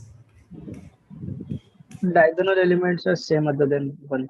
So suppose I am taking 2 cross 2. Can you give me an example in 2 cross 2? 2002. Okay. And 3002. why they are not similar? Determinant is different. Determinants are different. Here determinant is 4. so this is A, this is B. So determinant of A is 4. 4. Here determinant of B is 9. 9. So they are not equal. But if they have to similar, then determinant must be similar, same. But that is not the case. So A and B must not be similar. They are not similar. Okay, so this option is incorrect. What about the third option? If A and A is similar to B, then A power k is similar to B power k for any positive integer. Is it true? Yes, sir. Yes, sir. Why? Because if we are calculating two similar matrices, if we are multiplying them n number of times, then they will be producing the same matrix or cell. So basically, A and B are similar, so we know this equation hold for some p. Now, if I multiply it, if I calculate b square, then it is basically PA B inverse into PA B inverse, right? Because B is PA B inverse. Now, this P will cancel up, so it is coming PA square B inverse. Now, by induction, you can show it basically, right? B cube is, you do it again, P square B inverse, PA B inverse. So it is again PA cube B inverse. So by induction, Bk is Pak B inverse. So should Right? the matrix P Sir? and P inverse should be raised to the powers, or they would be remain constant because they are invertible? See what is happening. Are they raising to some power? So because we are multiplying PA into P inverse by the same value, because P into PA and P inverse are multiplied So by calculate P. it, no? Calculate it. What is happening? PA P inverse into PA P inverse, right? Yes, sir. The P inverse into P is identity. Now A is multiplying with A, so this is A square, so it is coming P A square P inverse, right? Okay, sir. Yeah, Got yes, it, sir. no? Yeah, got it, sir. So P will not get any power if you do the calculation. It is always P something A power something P inverse. Yes, sir, because they are approaching to identity. They are going identity. Middle portion is going identity, that's why A is getting some power, and the left and rightmost P are not getting any power. Okay, sir. Right? Yeah, that is just calculation, nothing else. Okay? Yes, sir, got it. Is it clear to everyone? Yes, sir. Okay, great. Then what about this one? A and B are 2 3 cross 3 matrices which are similar to each other. Suppose the homogeneous system of linear equation Ax equal to 0 has a unique solution. Then the homogeneous system of linear equation Bx equal to 0 has a unique solution. Is it true? Yes, sir.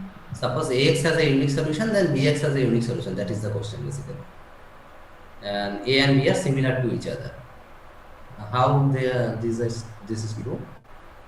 Sir, so this question is asking if two matrices are similar and one particular matrix is having a unique solution, then it also implies then the second matrix which is similar should also have a unique solution. This has unique. You have to show this has a unique solution. Yes, sir. So rank will be same as it is similar matrices. You don't have to go to rank for this. So as they are similar matrices, determinant should be equal, right? Yes. No, sir. I am just saying that rank wise we can also prove that if the rank. Yeah, right. I am not saying you are wrong. I am saying you don't have to go to rank. I am saying just determinant is enough, right? Because determinant of A is non-zero, because it has unique solution mean what? A is invertible, right? Yeah. So determinant is non-zero. That means determinant of B is also non-zero. That means B is invertible. So it has a unique solution. Clear? Yeah. Sir, Yes, sir. I have a doubt. Yeah. For this particular question, it is actually what is it implying? Is it implying that since AX is having a unique solution, then BX should also have a unique solution because A and B Yeah. are similar? Exactly. Okay, sir. So if we consider the system of linear equation Ax equal to 0, now if A has a unique solution, Ax equal to 0 has a unique solution, then suppose there is another system of linear equation where Bx equal to 0, the representation, then that also has a unique solution when A and B are similar to each other. Sir, this can also imply to non-similar matrix if there exists a Yeah. I mean, for determinant non-similar where. matrices also this type of situation can arise. Yes, sir. So But for similar matrices, it is guaranteed that this will happen. yes, sir. So the question could be two matrices are not similar, but they have can they have a unique solution? So there could be a possibility of they are having a unique solution. But that is not guaranteed. They can have a unique solution. But here it is saying if A and B are similar, they must have a unique solution. If AX has 0 has a unique solution, then BX must have a unique solution. Okay, sir. Okay? There In that is case, difference between can and must, right? Yes, sir. So in that case, we have to check for individual matrices, but since it is given they are similar, we can do it then. Right. Okay. Sir, is this only for unique solution for or also some other solutions also? First of all, what type of solution can Ax equal to 0 have? Unique and infinity, right? So what if Ax has infinitely many solutions? Then BX also will have. So same thing will happen. Exactly. Because if Ax equal to 0 has infinitely many solutions, that means Determinant will be 0. determinant A is not 0, basically. So determinant B is also 0. So it has infinitely many solutions. Okay? If Yes, sir. Ax is equal to B has no solution. So whenever you can apply determinant, this will work. Determinant or rank. Right? Now you do all the cases by yourself, right? Because for A and B similar, what you know? Determinant are same, rank are also same, right? So basically, now you consider Ax equal to B and Bx equal to some B prime. Now you do this, I mean, then everything will come, no? But that will depend. Now, when B is coming in the picture, I mean the constant term, then it is not only the rank of A, it is depend on the augmented matrix, right? Is it clear? I mean, what I am saying? Yes. Yes, sir. Yeah. Okay, so this is okay, fine. Sir. What about the fifth option? Yes, a tangent line of a function R2 to R is a affine subspace of vector space R3. R3 has a affine space. Affine space is a line, point, plane. So what tangent line is? So Is it a affine subspace? Yes. It must be an affine subspace, right? So tangent line is a affine subspace. Tangent a plane of a function, that is also an affine subspace. So yeah, that is true, right? Okay. Sorry, here, sorry. Go on, please. Yeah, go ahead. Thank you. Here, I understand that a tangent line would be an affine subspace, but I didn't understand how it would be an affine subspace of the vector space R3. So it is a function from R2 to R, right? Yes. So how the equation of tangent line look like? I mean, how many variables will be involved there? In R2 to R? R2 to R. So forget about tangent line. First consider tangent plane. Okay. Yes. How the equation will look like? How many variables will be there? There will be 2. Is it? Plane Is 3. not Z involved there? It is R2 to R, right? R2 to R would be like having, okay. So it is xy, no? Yeah. So it is a function fxy. Now, what is the equation of tangent plane? Z is equal Z to is equal. Z minus FAB equal to fx. You know, we have written already this, right? Yeah. Okay. So we are So taking this is the a Z plane. also. So I this didn't is a take the plane, right? Z. Yeah. Right. I mean, if you don't take the Yeah. Z, then this is not an equation. Yes. Right. Yes. I mean, equation Yeah. in of a tangent plane in R3 basically. So Yeah. it is Yeah. Now R2 I to got R it. means Why it's what? R3. R2 to R Yeah. No, means what? sorry. No, R2 to R means what? So this is your domain, xy plane, and your functional value is somewhere here. So you got a surface like this, right? Yeah. So everything is happening inside R3. Now if you consider it, right? If you consider a function from R2 to R, now this surface will be inside your R3 vector space, right? And if you are considering a tangent plane here at this point, so it is a plane like this. It is inside R3, right? It involves x, y, z. Yes. Okay, got it, no? Yeah. No, I understand. Okay, fine. Okay, so till problem 9. Just this part. Tangent line to a function R2 to R is an affine subspace of the vector space R3. This part is not really clear to me. When you say R2, we're talking about a plane. We're talking about a plane that is R2.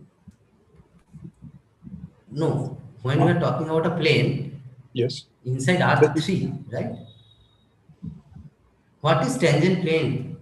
Suppose I am taking a function like this, fxy equal to x square plus y square. Okay. Right? Yes. Suppose we are considering the tangent plane. So if you understand tangent plane, then tangent line will also be clear. So what is the tangent plane at the point 0, 0? Can you tell me? 0, 0 will be z is equal to 0. So the tangent plane is z equal to 0. Now z equal to 0 will be a plane, right? Yes. Where it lies? It is basically your xy plane. Correct. Right? So where it belongs?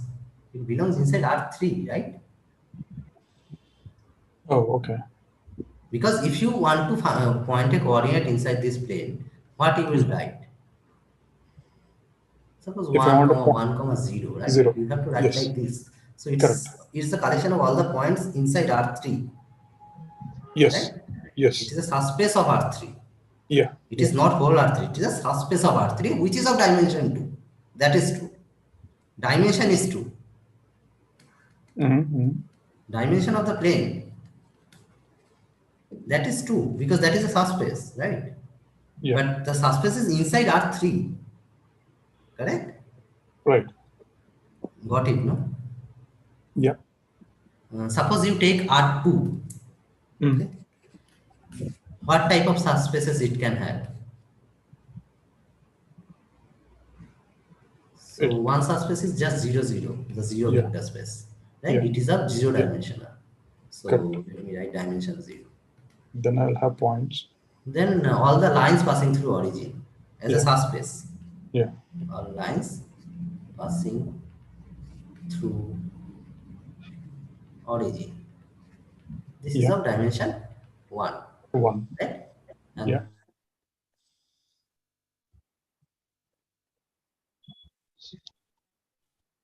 last one is the plane itself.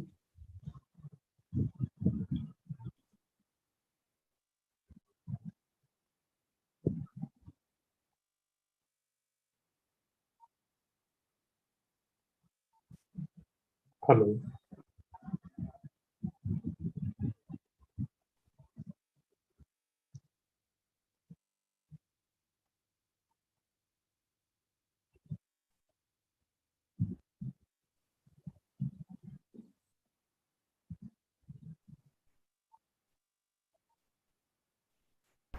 Sir is not there, yeah? Yeah, might be. Yeah, sir is not there. He might have got an internet issue. looks like that. Yeah. He will be back soon. Probably. I hope so.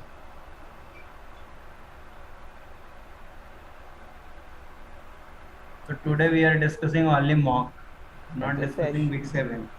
This session is quite good because we are covering every question that can. Yeah. I have a simple question. Can you hear me now? Yes, we Yes, can. we can Yes, hear sir. you. Yes, sir. Okay, sir. You're back. Yeah. Okay, fine. So let me go there. Yeah. So what I was discussing. So an R2 whole R2, right? This is of dimension 2. So all these are possible subspaces inside R2. So all the affine subspaces will also be like that, right? A point or all those lines. Now they need not be passing through origin and R2 itself. Now for R3, what are they? It is origin. Origin. All the Lines. lines passing through origin. R2s. Huh? All the possible planes passing through origin. So this is of dimension 1. Now all the planes passing through origin, this is of dimension 2. Right? And R3 itself. Yeah. Okay.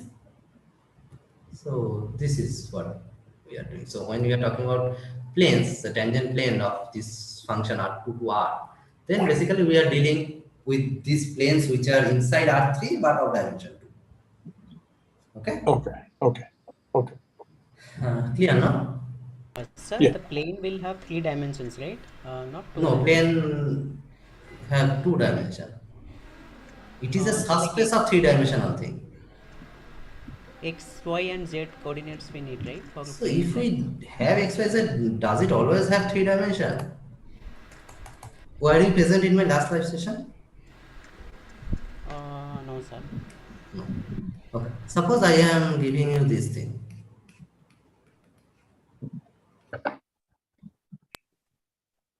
Okay.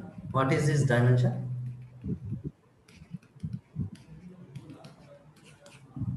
What is the dimension of this subspace? 2. No, let him answer that. No. Oh, sorry. Confused. Are you there? No, sir, I did not get. Okay, so I will suggest you to go back to the last live session and see that. Okay, sir. Here we can express this z. X is equal to minus y minus minus This, x right? minus y. We can express 1 minute. You can express z in terms of x and y, right?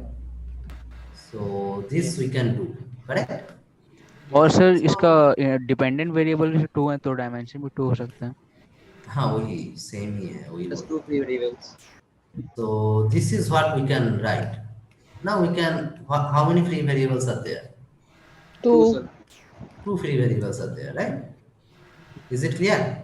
But sir, actually for the in place of z we are writing in terms of x and y, but we exactly need so for the points which are on this subspace we don't need more than 2 vectors to span it. Okay, so minimal spanning set will consist of 2 vectors.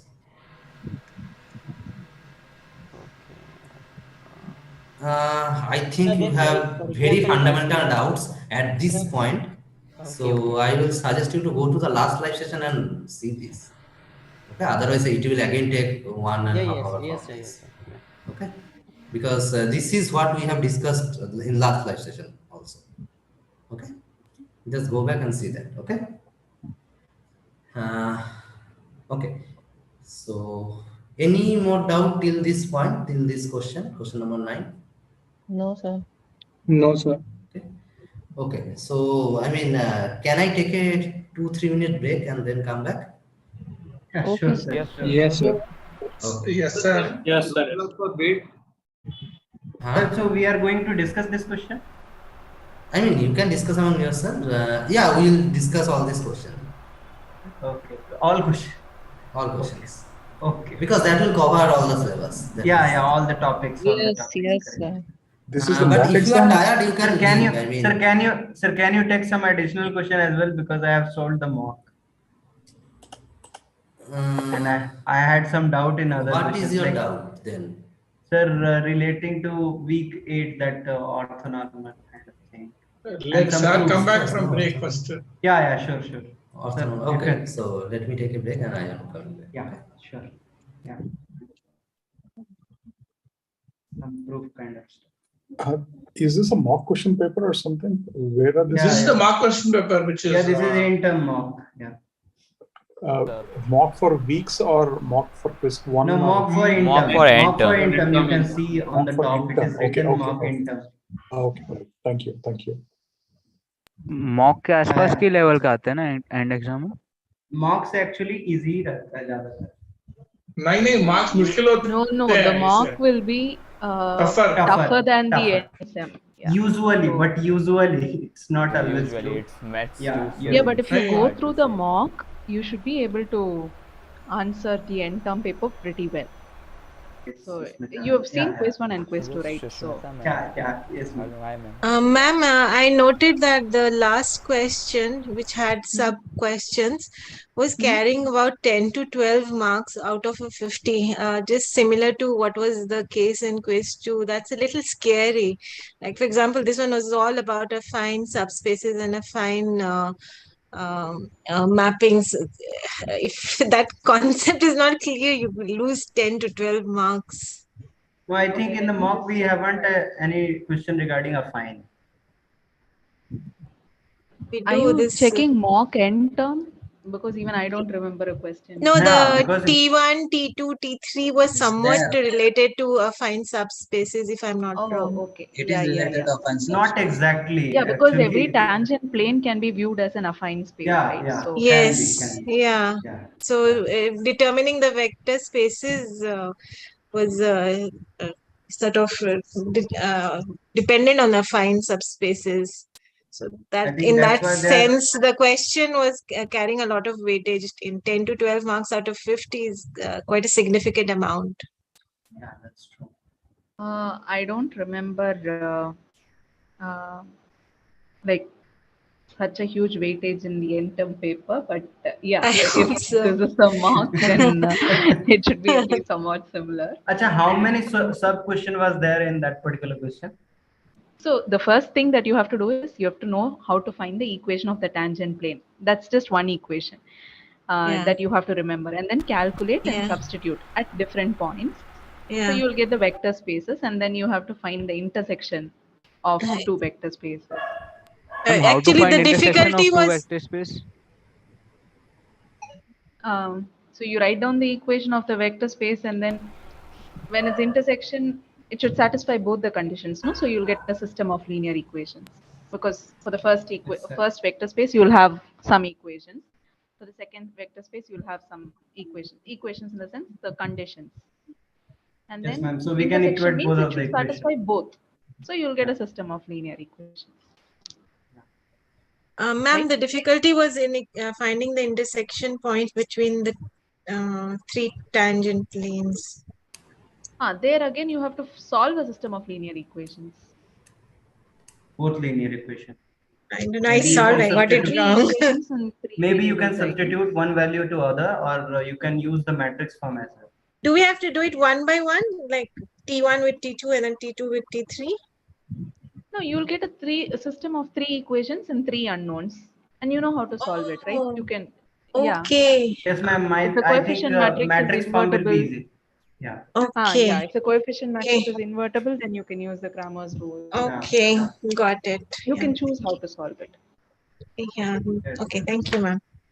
There was a similar question. So last question is clear, right, to everyone? Yes, ma'am, in this question we use augmented matrix. Yeah, you use the augmented matrix and then subspace, and it is 0, 0, 0 at the it is subspace, ma'am. Subspace, so we don't need augmented, no? So it's homogeneous equation. Yes, sir. Yes, sir. Sorry. No, you're asking about that intersection, right? The question where the 3 planes intersect. 14, right? In this PDF on the screen. So this is V1 and V2. So V1 and V2 are vector subspaces. Yeah. So the augmented matrix, I mean, that part is 0, the constant part. Correct. Right? Yeah, that is, yeah. So I think Okay, sir, you can Susmita continue has now. so Susmita has explained this thing, right? Yeah. This particular question she has explained. Susmita, anything else? I mean, you want to No, continue no, no. sometime? You can continue. Sir, you can explain it once again. Again? Yes, sir. Okay. Sir, but you can continue from question 10. That is better. Yes, sir, we can continue Okay, from so question 10. basically question 10 is again the inner product of... Yes, sir, this is repeated question. We have seen this question 2 times. So this question you have seen earlier also, I think. Yes, sir. Yes, So sir. I don't want to spend time on this. In the mock as well and in the quiz as well. Both. So, and what about this one? Yes, sir, You this have one given was a also function easy. and Yes, sir, explain A, B, what is, how to find the value of A and B. It's confusing. confusing. No, sir, it Yes, was sir, easy. and then So we find the vector by using the gradient at f of a So you have to log find the of gradient. Is that clear? I mean, along the duration, which rate of change of the function is maximum. So you have to find the gradient vector, right, at 0, 1. Yes, sir. Right? Yes, sir. Okay. That's So yes, sir. that is basically what you have to do here, nothing else. Yes, sir, it is totally formula based question. Quite easy. So I hope you can find the gradient from here, right? Everyone? Yes, sir. Yes, sir. No, not you. I mean, everyone else. yes, sir, y square e to ex and 2 by ex. E to the power. Right. Now you put the 0 and 1 and you will get what is required. Okay? Okay, sir. Okay. Fine. So that is okay, I think. Okay. Now this question, which you are Yes. discussing. Yes. So this is basically temperature function is given like this, TL of this, and then tangent plane of the function you have to calculate at this point. So if we calculate the tangent plane of this function, so let me write it. Okay.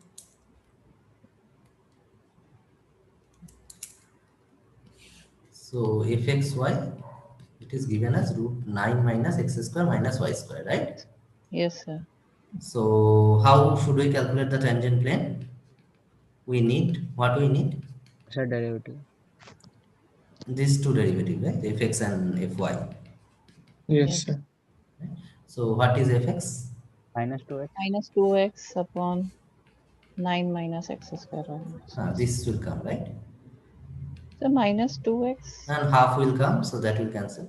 Minus x would come. Minus x will come. Okay.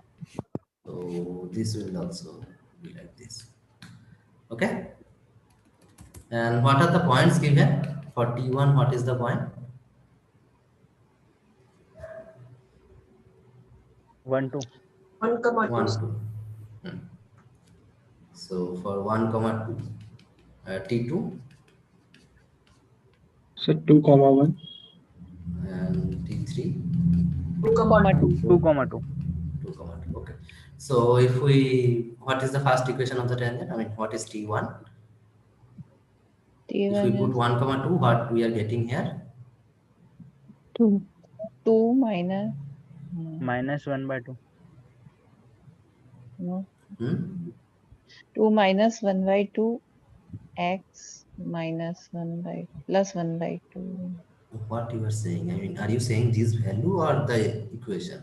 It will be minus 1 divided by root of 9 minus 1 minus 4. So 9 minus 1 minus 4 is 4, sorry. So it will be 2. So half, minus half, right? Yeah, minus half. Okay. And So won't that be plus or minus 2? No, it is under square root, so we are taking positive values only. Okay?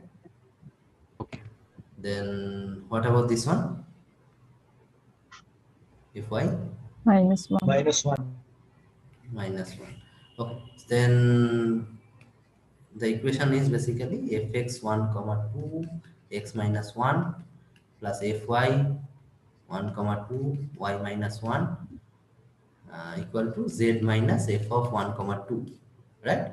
If you can, someone, I think I have already calculated this. What is this? Can you just tell me so I can avoid the calculating the equations? X plus 2y plus 2z equal to 9. Huh? X plus 2y plus 2z equal to 9. Equal to 1. Okay. 9. 9. Okay, so this is my T1. What is T2? The same way we have to calculate. I mean, I am just avoiding the calculation. Minus So y plus 2z equal to 9. minus? No, 2x minus y 2x minus y plus 2z equal to 9. Okay. What is T3? 2x plus 2y plus 2z equal to 9. Sorry, 2x plus 2y plus z equal to 9. So this is minus, is it?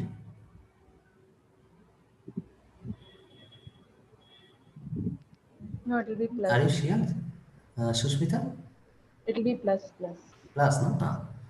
So this will be the equation if you calculate it. Now, so if I write it like this, A1 is set of all points which are on the tangent plane. Now, this is how we can write it, right? X, Y, Z are real numbers.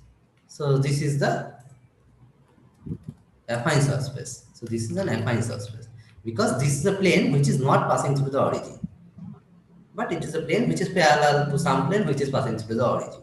So this is a affine subspace. So all the tangent plane can be written as a affine subspace. So this A1 is corresponding to T1. Similarly, A2 is corresponding to T2. In the same way, same fashion, 2z equal to 9, thus that x, y, z belongs to R. And similarly, A3, what is A3? X, y, z, such that 2x plus 2y plus z equal to 9. X, y, z belongs to R. Okay? Fine? Till this portion, is it clear to everyone?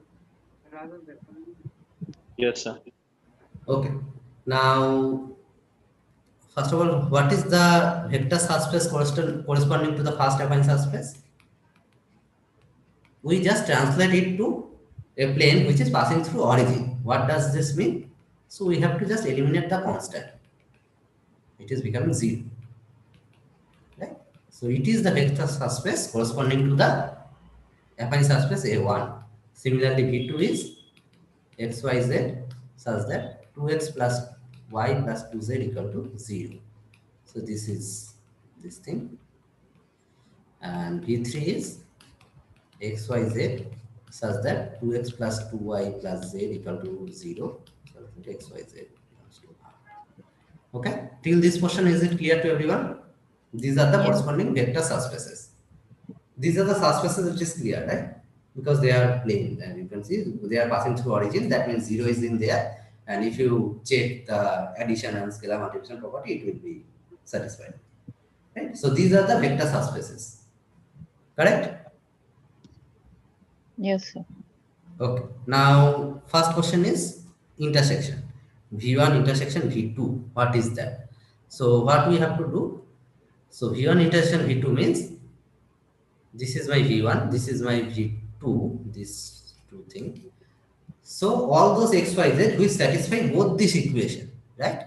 That will be our goal to find, right? So V1 intersection V2 means intersection of these two planes. Suppose this is one plane, this is the first plane, suppose x plus 2y plus 2z equal to 0. And then there is another plane like this. This is the second one, 2x plus 2x plus y plus 2z equal to 0. These are two planes passing through origin. Now, where they intersect, suppose this is the point of intersection, that will be, I mean, maybe a straight line if they are at all intersecting. If they are not intersecting, then they are parallel to each other. Those kind of situations can arise. But whatever that be, all those points are basically, I mean, what I was saying. So all those points are basically satisfying both this equation, correct? That is the intersection we are looking for. Is it clear? Yes, sir. Yes, Yes. sir. Okay.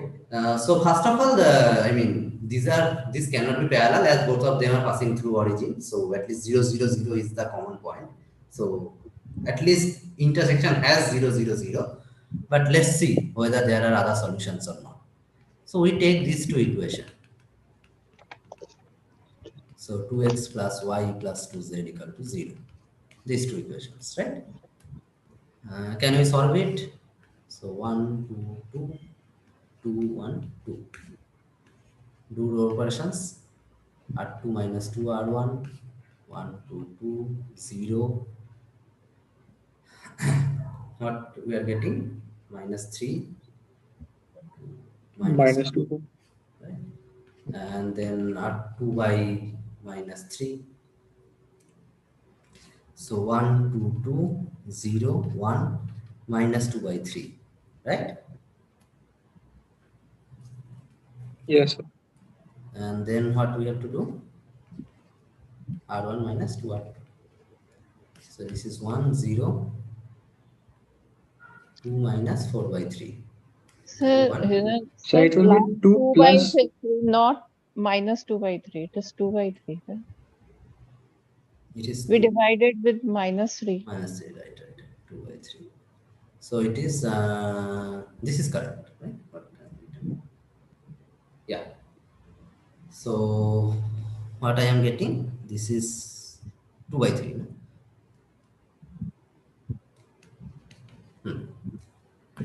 Correct? So what is the set of points we are getting here? What is this intersection? X plus 2 by 3 z equal to 0 and y plus 2 by 3 z equal to 0. Correct? So V1 intersection V2 is basically set of point x, y, z such that x plus 2 by 3 z equal to 0, y plus 2 by 3 z equal to 0. These two conditions will be satisfied. So basically I can substitute x and y by z, right? So this is minus 2 by 3z, this is minus 2 by 3z, this is z, such that z belongs to R. Okay? I can multiply with 2z, 2z, minus 3z. So I multiply with minus 3 to get to this form. Okay? So this is the intersection of these two subspaces. Is this clear? Yes. Okay. Now is it satisfying any of the equation? So here we are not using multiplying with minus 3. So just multiply with 3 will give you this thing. Okay. So if I ask you what is the dimension of this VI intersection V2, can you tell me what is the dimension? 1. So 1. 1. Yeah, exactly. Okay, fine. So is this question clear to everyone now? Yes, sir. What we have to do? Okay. Now, in the second question of this part, so question number 13, if M is the dimension of V1 and N is the dimension of V2, R is the dimension of V1 intersection V2, what is the dimension? So, what is the dimension of V1? So, if I go back, you can see this. What is the dimension of V1? So 2. 2. It's a plane passing through origin. 2. So, dimension of V1 is 2.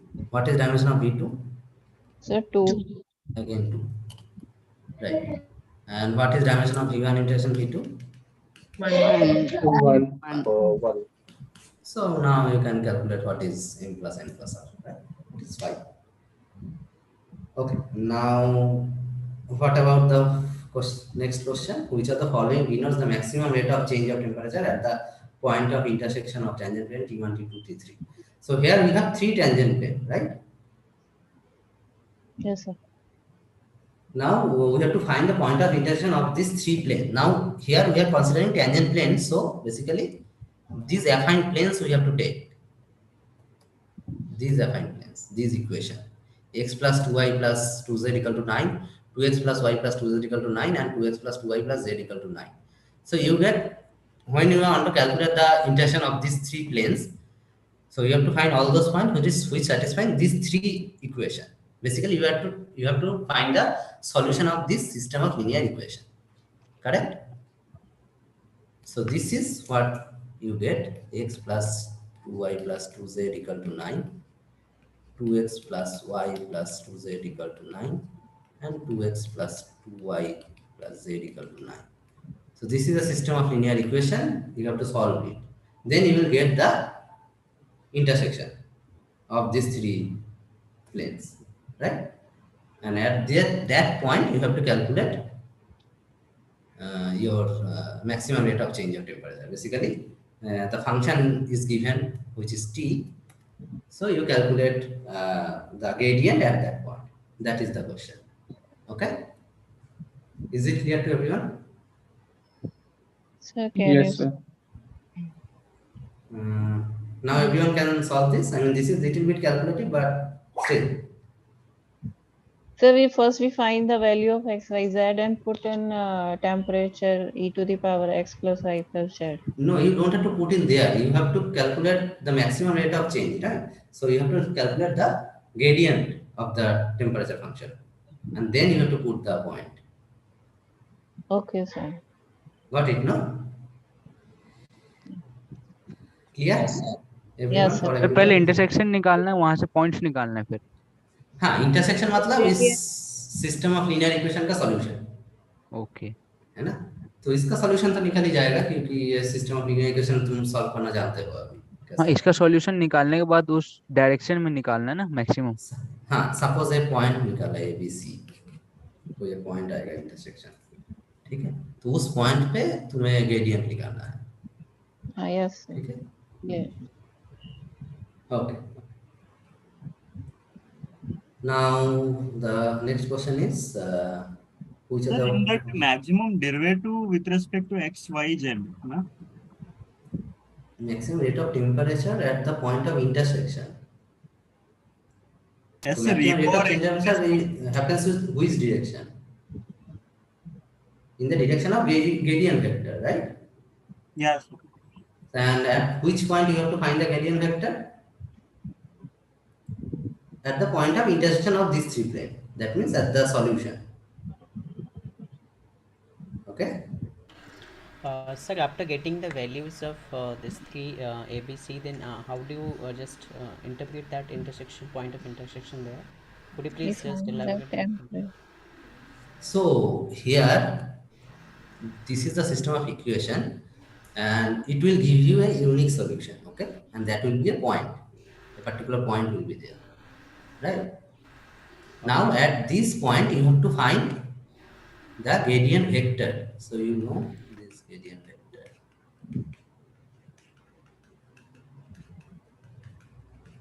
So at this point, you have to calculate the gradient vector, and in this direction, in the direction of this vector, the rate of temperature change is maximum, right? Is it clear? Yeah.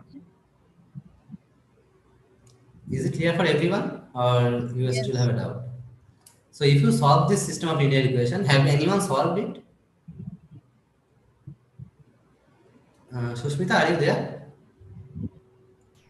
Yes. हाँ, इसका solution क्या है?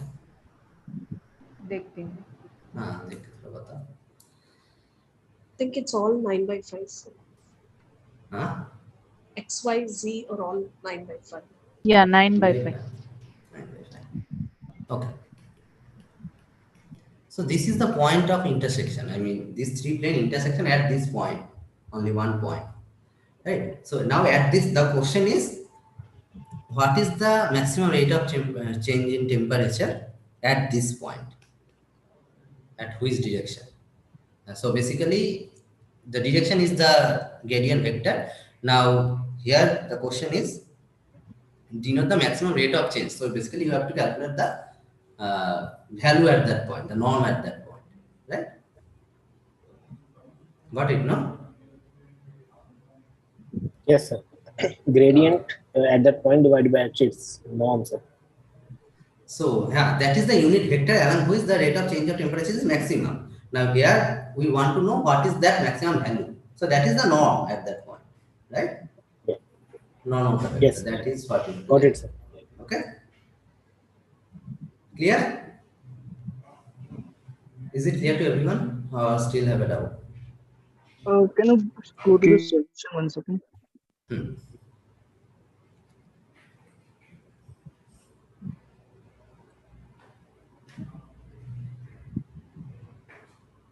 Okay, got it.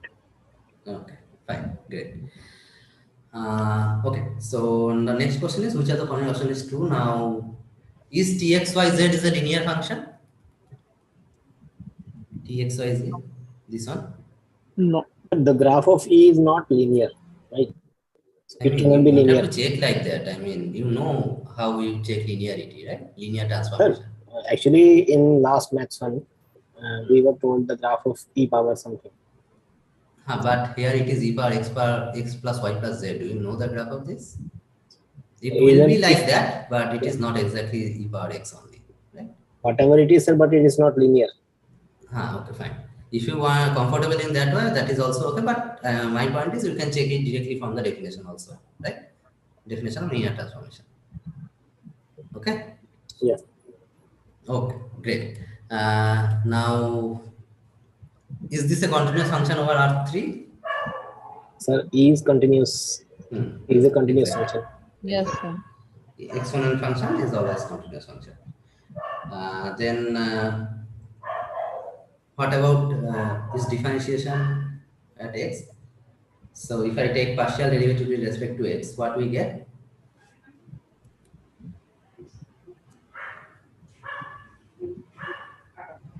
What is tx? T is e power x plus y plus. What is tx? Same. Same So function, yeah, right? it will be same. Exactly. So is it continuous? Yes, sir. On R3? Yes. Sir. So this option 3 is not correct because it is not continuous. And what about this option 4? So it is true. correct only for this sir.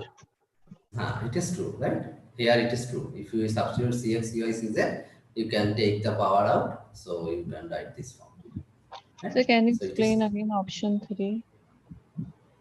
option 3 is, so you know that this function is continuous, right? This given function. Yes, sir. Yes. So when we take the derivative with respect to x, partial derivative, it is the same function, right?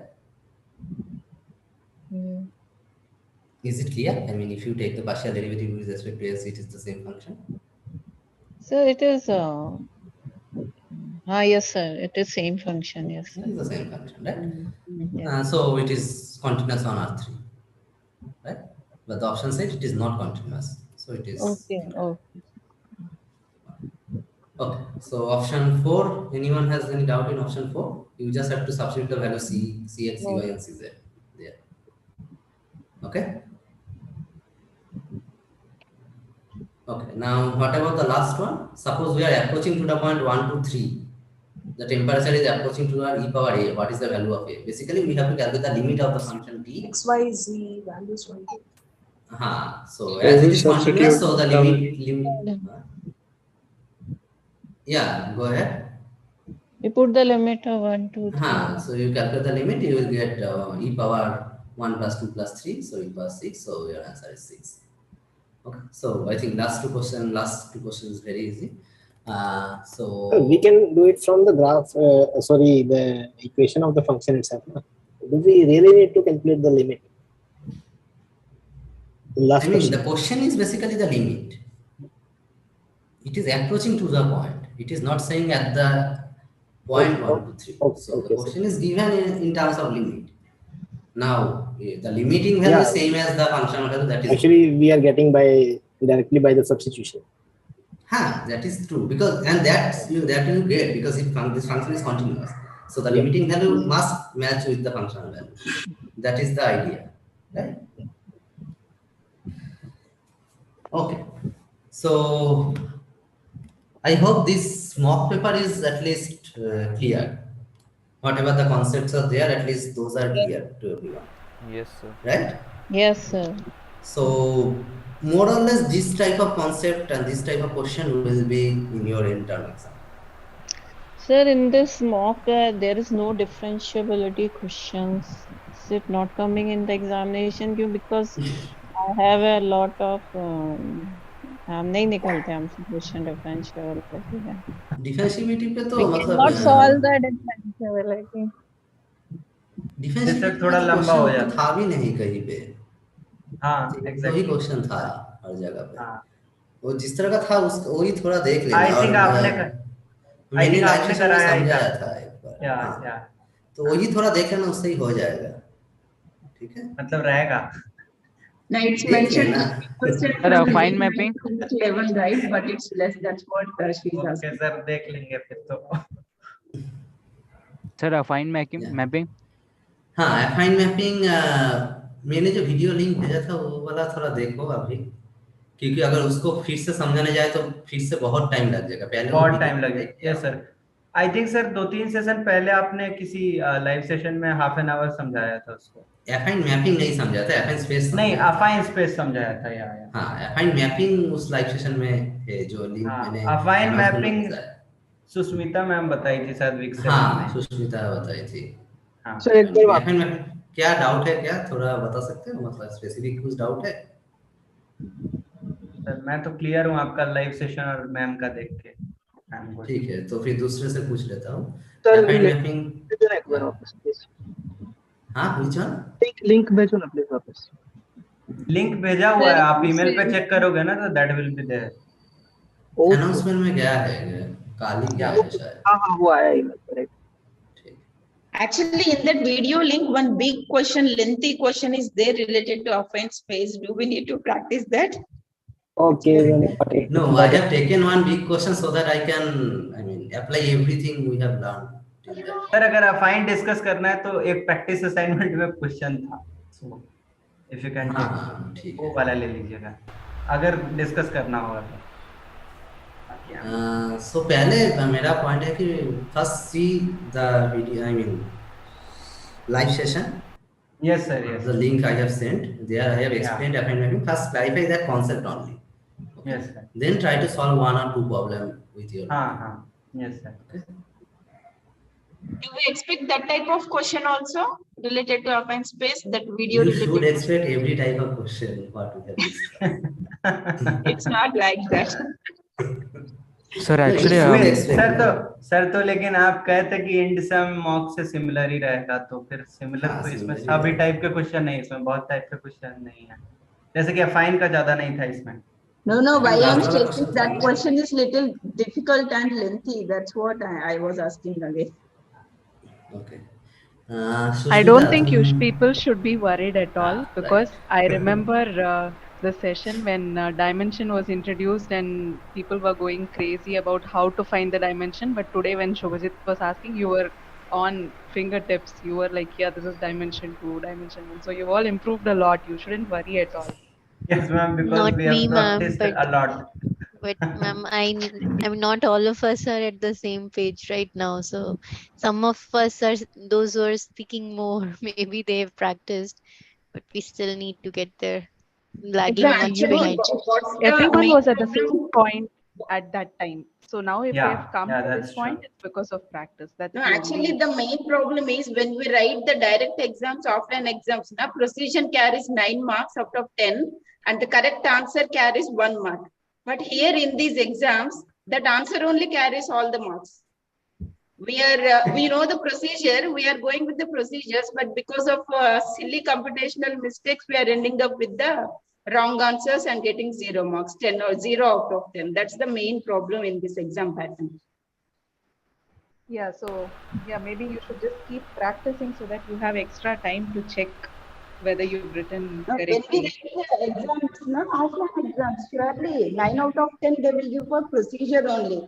Never the who is correcting the question papers. No, they're not bothered about the answer.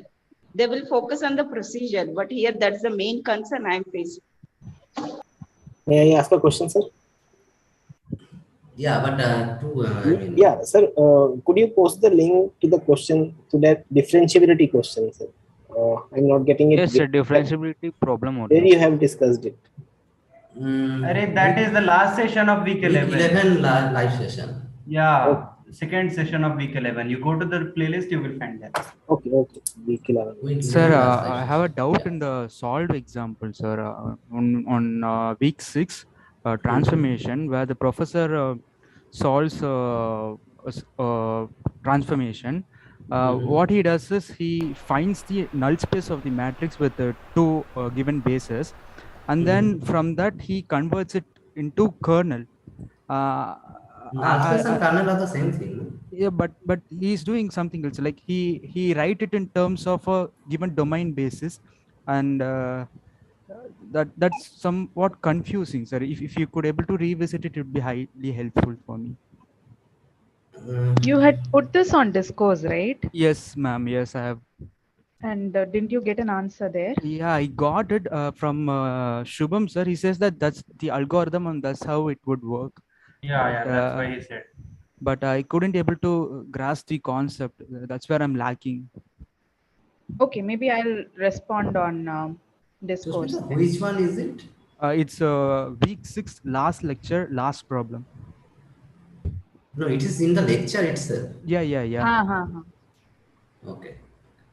I think that was on the discourse, and the picture is also there. Yeah. It will be easy to find. Then I think if it is in the discourse, I think Sushmita will. Yeah, she will answer. Okay, thank you. Partial derivative exist or not exist? Problem or question? Huh? Partial derivative exists or not exists? For which function? For piecewise.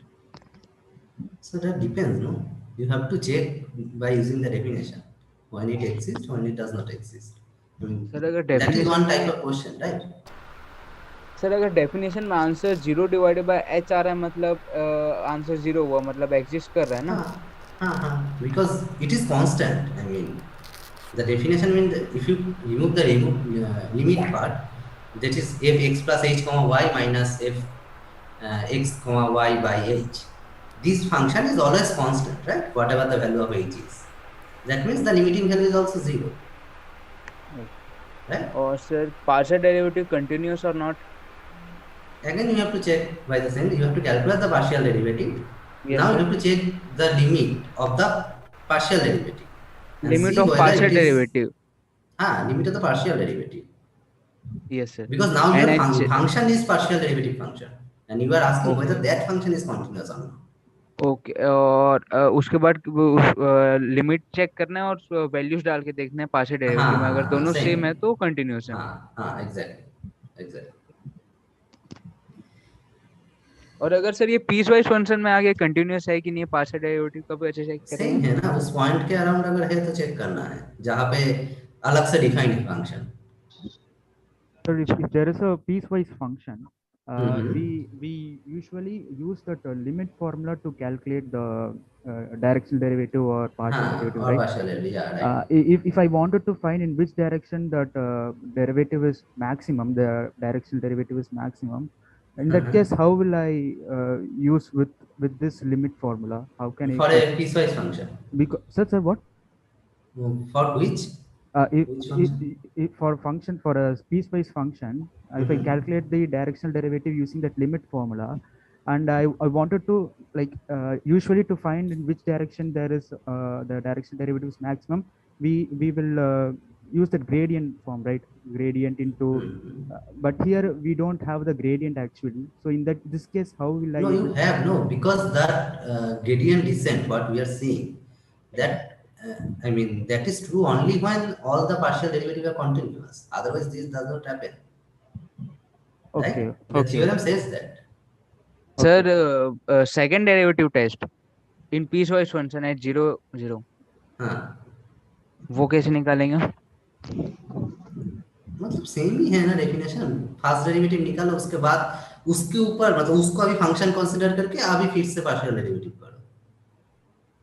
Means upon definition के हिसाब से करेंगे जैसे first test निकालेंगे तो कोई value आएगी ना फिर उस वैल्यू में कैसे लगा नहीं अभी सेकंड डेरिवेटिव अगर तुम्हें निकालना है तो पहले का जो है उसको डायरेक्ट फंक्शन की तरह ट्रीट करके तुम उसका डेरिवेटिव निकाल के फिर उसको फिर वापस नॉट एज इन डेफिनेशन.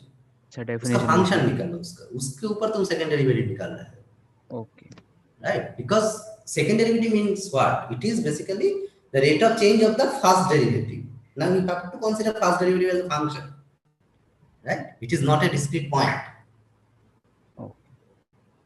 और सर ऑर्थोगोनल रोटेशन एंड क्या था एक आखिरी वीक 8 का सबसे आखिरी वाला ऑर्थोनॉर्मल ऑर्थोनॉर्मल या वो वाला क्या कहते हैं डब्ल्यू क्या था ट्रांसफॉर्मेशन एंड रोटेशन हाँ, तो पहले तो उसमें एक इनर प्रोडक्ट के साथ वो ग्राम स्मिथ थोड़ा आता है, ग्राम स्मिथ एल्गोरिथम, वो थोड़ा देख लेना वहाँ पे।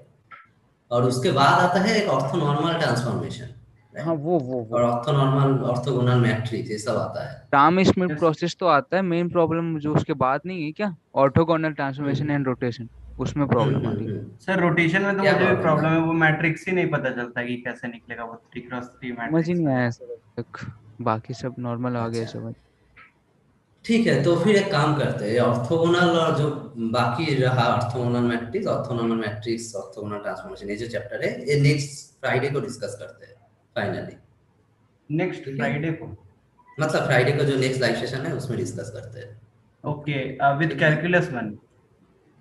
कैलकुलस तो आज भी थोड़ा बहुत डिस्कस किया है, और सर अच्छा खासा डिस्कस किया वो। सर मुझे उस सेशन का लिंक चाहिए जो वीक 7 में डाला हुआ नहीं है क्या पीडीएफ? कौन सा? वीक 7 में solve it instructor session slides, उसका लाइव सेशन का लिंक है क्या सर? हाँ, सबका ही है लाइव सेशन का लिंक। लिंक क्या, आप प्लेलिस्ट पे चले जाओ, वहां पे मिल जाएगा पूरा। प्लेलिस्ट पे सबका है। नहीं ये जो 4 जुलाई लिखा हुआ है इसमें डेट, तो उसका पूछना था ये। Someone had posted it on the chat. हाँ मैंने ही डाला था डिस्क्लोजर में, नहीं आया रिप्लाई। नहीं अभी जूम चैट में नहीं उसमें भी नहीं है। पोस्ट किया था लिंक। नो मैम उसमें यस भी मैम नहीं ने है। किया था। अरे तो आप लक्ष्य भाई आप ऐसा कीजिए, आप चले जाइए प्लेलिस्ट में, प्लेलिस्ट में सब मिल जाएगा। आप वीक 7 का चेक कीजिएगा तो आपको डेट वाइज मिल जाएगा, अदरवाइज आप कैलेंडर से भी जा सब लाइव सेशन वहीं पे है, मतलब वो ऐसे ही रहेगा, मतलब वो एल्गोरिथमिक ही है। हाँ मतलब ऐसे हम आप लोग कुछ सब अपलोड लोग नहीं करते। That's true. नहीं तो शुभम रिप्लाई कर देगा डिस्कोर्स में। ओके हाँ मैंने उसको बता दिया है। ठीक है, तो नेक्स्ट सेशन में, क्योंकि आज बहुत सारा टॉपिक डिस्कस ऑलरेडी हुआ है, यस मैम, तो सिर्फ orthogonal matrix, orthogonal linear transformation ये थोड़ा बाकी है, मतलब वो लास्ट जो चैप्टर है वीक 8 का। और अगर तुम लोगों का कुछ डाउट रहा कैलकुलस के ऊपर, मतलब मल्टीवेरिएबल के ऊपर, तो नेक्स्ट सेशन में डिस्कस होगा।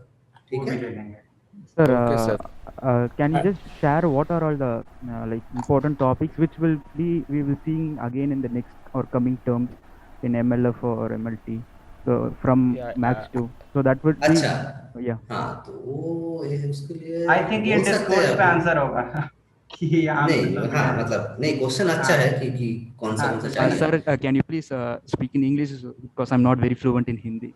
हाँ, okay, fine. So basically, first of all, this solving system of linear equation that will be required at every place wherever you go, in whichever MLF course you do. Okay, that is one part. Then you will introduce to find eigen values of some matrices, right? So for that you need to know the concept of linear transformation, and what we have done here in equivalence matrix and similar matrix, that will also be used for diagonalization and singular value decomposition. These two will be very important in your machine learning course, diagonalization and singular value decomposition.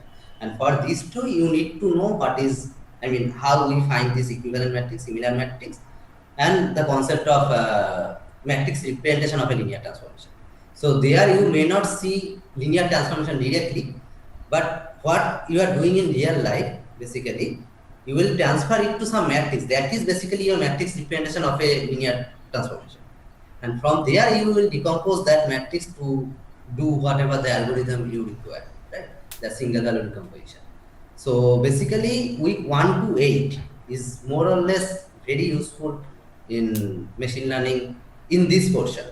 Now, where there are some application of stat also, so at that place, multivariable calculus is very useful, because there you have to integrate some of two variable or more than two variable. Those will also come in the picture, right? And this gradient descent will have a greater application in MLF.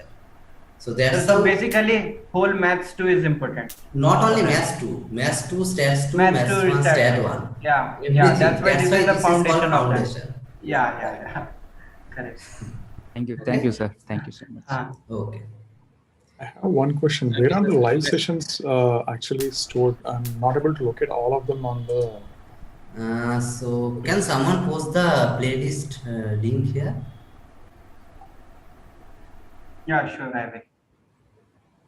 Sir, you just go to the calendar and then click on whichever live session you want. You will find the YouTube link corresponding to that in that. From there the we Zoom can. link and the YouTube link. Let me try that. Yes, Nachiket, you are right. MLF is basically repeat of maths 2 stage 2 plus something new topics. Yeah, so till week 6, I think it is more or less what you are doing in maths 1 stage 2. Okay, and after that you will learn new algorithm to apply all this. Yeah, Divya has posted, I think, the playlist.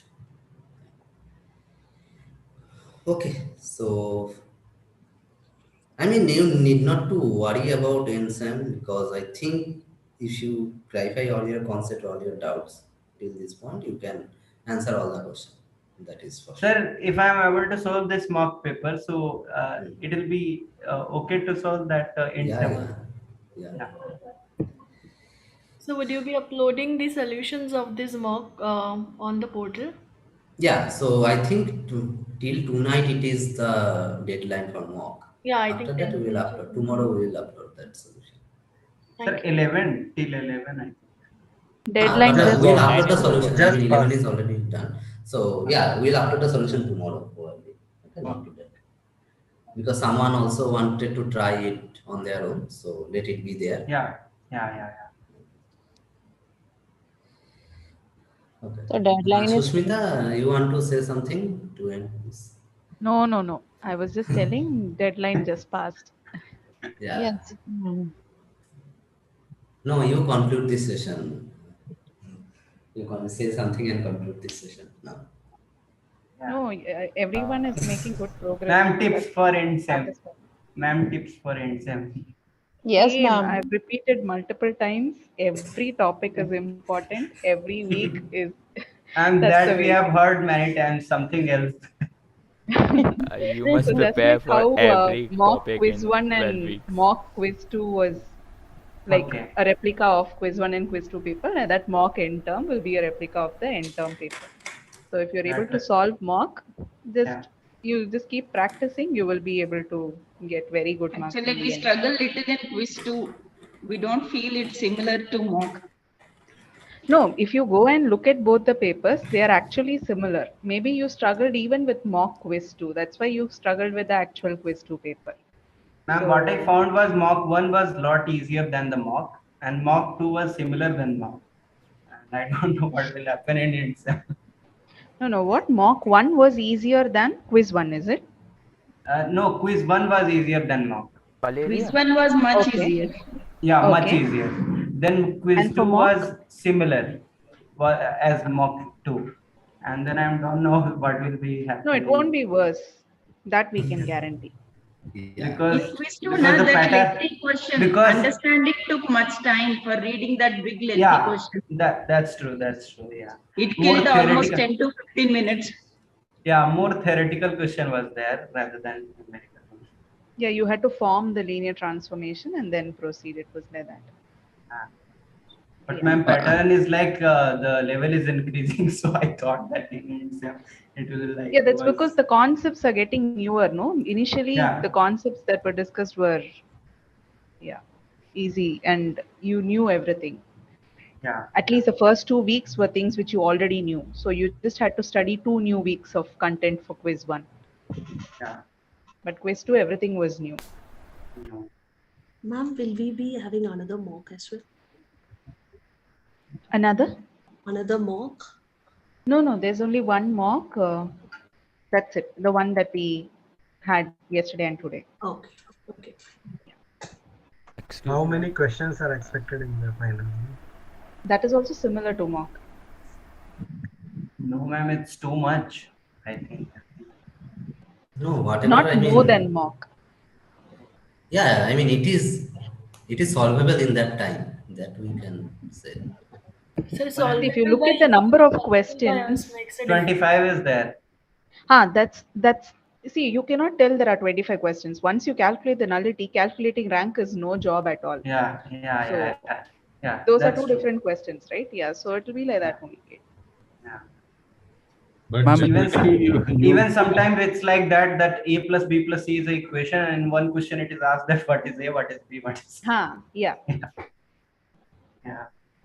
I mean, if possible, can you solve in the next session? Can you solve the transformation, the varieties in that the topic, like the problems, where in one question there will be a basis of not a standard ordered basis, and then we will be converting it back to the standard ordered basis.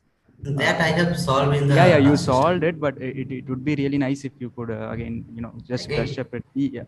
Yeah. Yes, sir. I think all the same. Yeah, it was quite complex and So it you would be should right. probably watch those live sessions and then attend the next revision session so that things will be easier when discussed in the revision session. Sure, ma'am. Yeah, because it's a revision session, no? We'll go faster because we need to cover everything. Yeah, I understand. One doubt I had, that dimension, why it came 2 for that? V1, is it? Yeah. So you had something like x plus y plus z is equal to 0. How will you find the dimension from there? Means the condition was x comma y comma z such that x plus y plus z is equal to 0. So how will you find out the dimension from there? Dimension is 2. Dimension is 2. Krishna sir, can you tell Yeah. how will you find the No, dimension? we equate means either we take x, we write x in terms of y and Right. z. So how many independent variables are there? Okay. We actually calculate the independent variable, right? Yeah, 2. How many free variables? Means Free. once you fix y and z, x is fixed.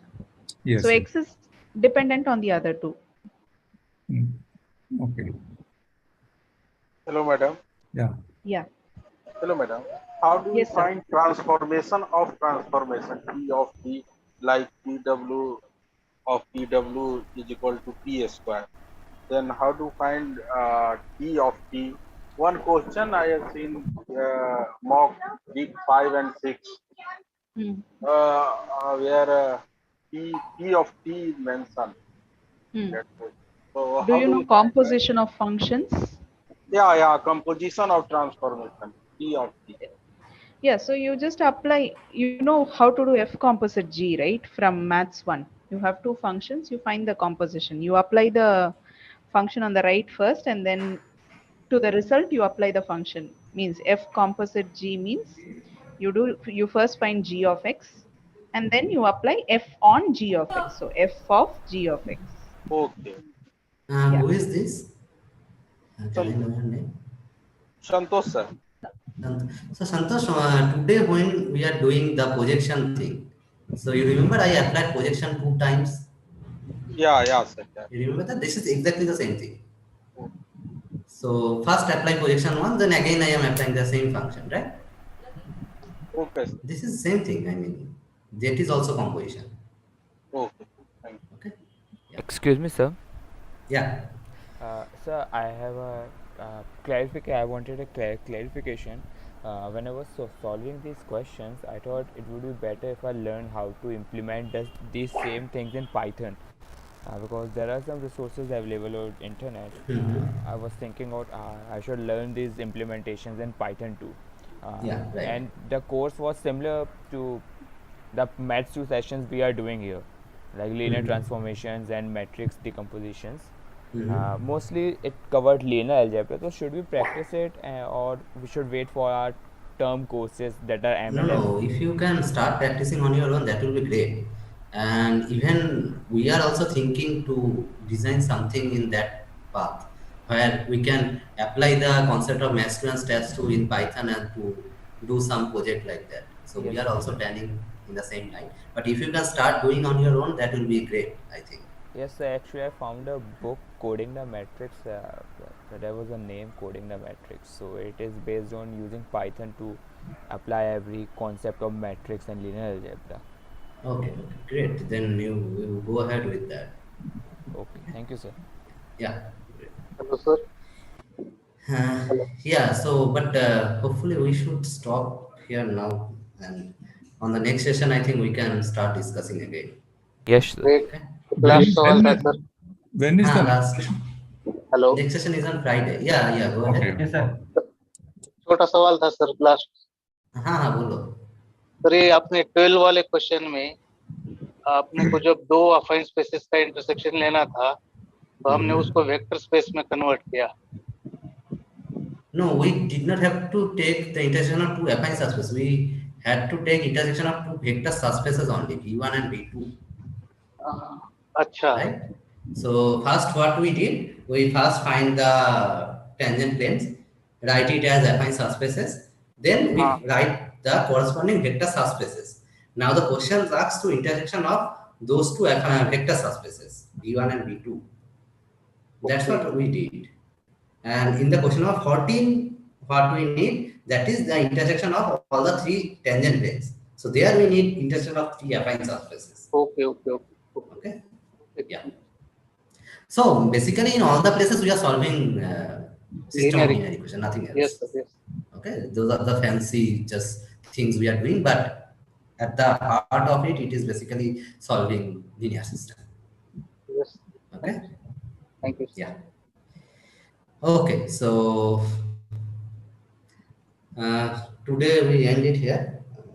Good night to you all. Yes, sir. See Good you night. next Thank time. you, sir. Good night, sir. Thank you very Thank much, you, sir. sir. Thank you, Good ma'am. night, sir. Good Thank night. you. Thank you, sir, ma'am. Thank you, ma'am.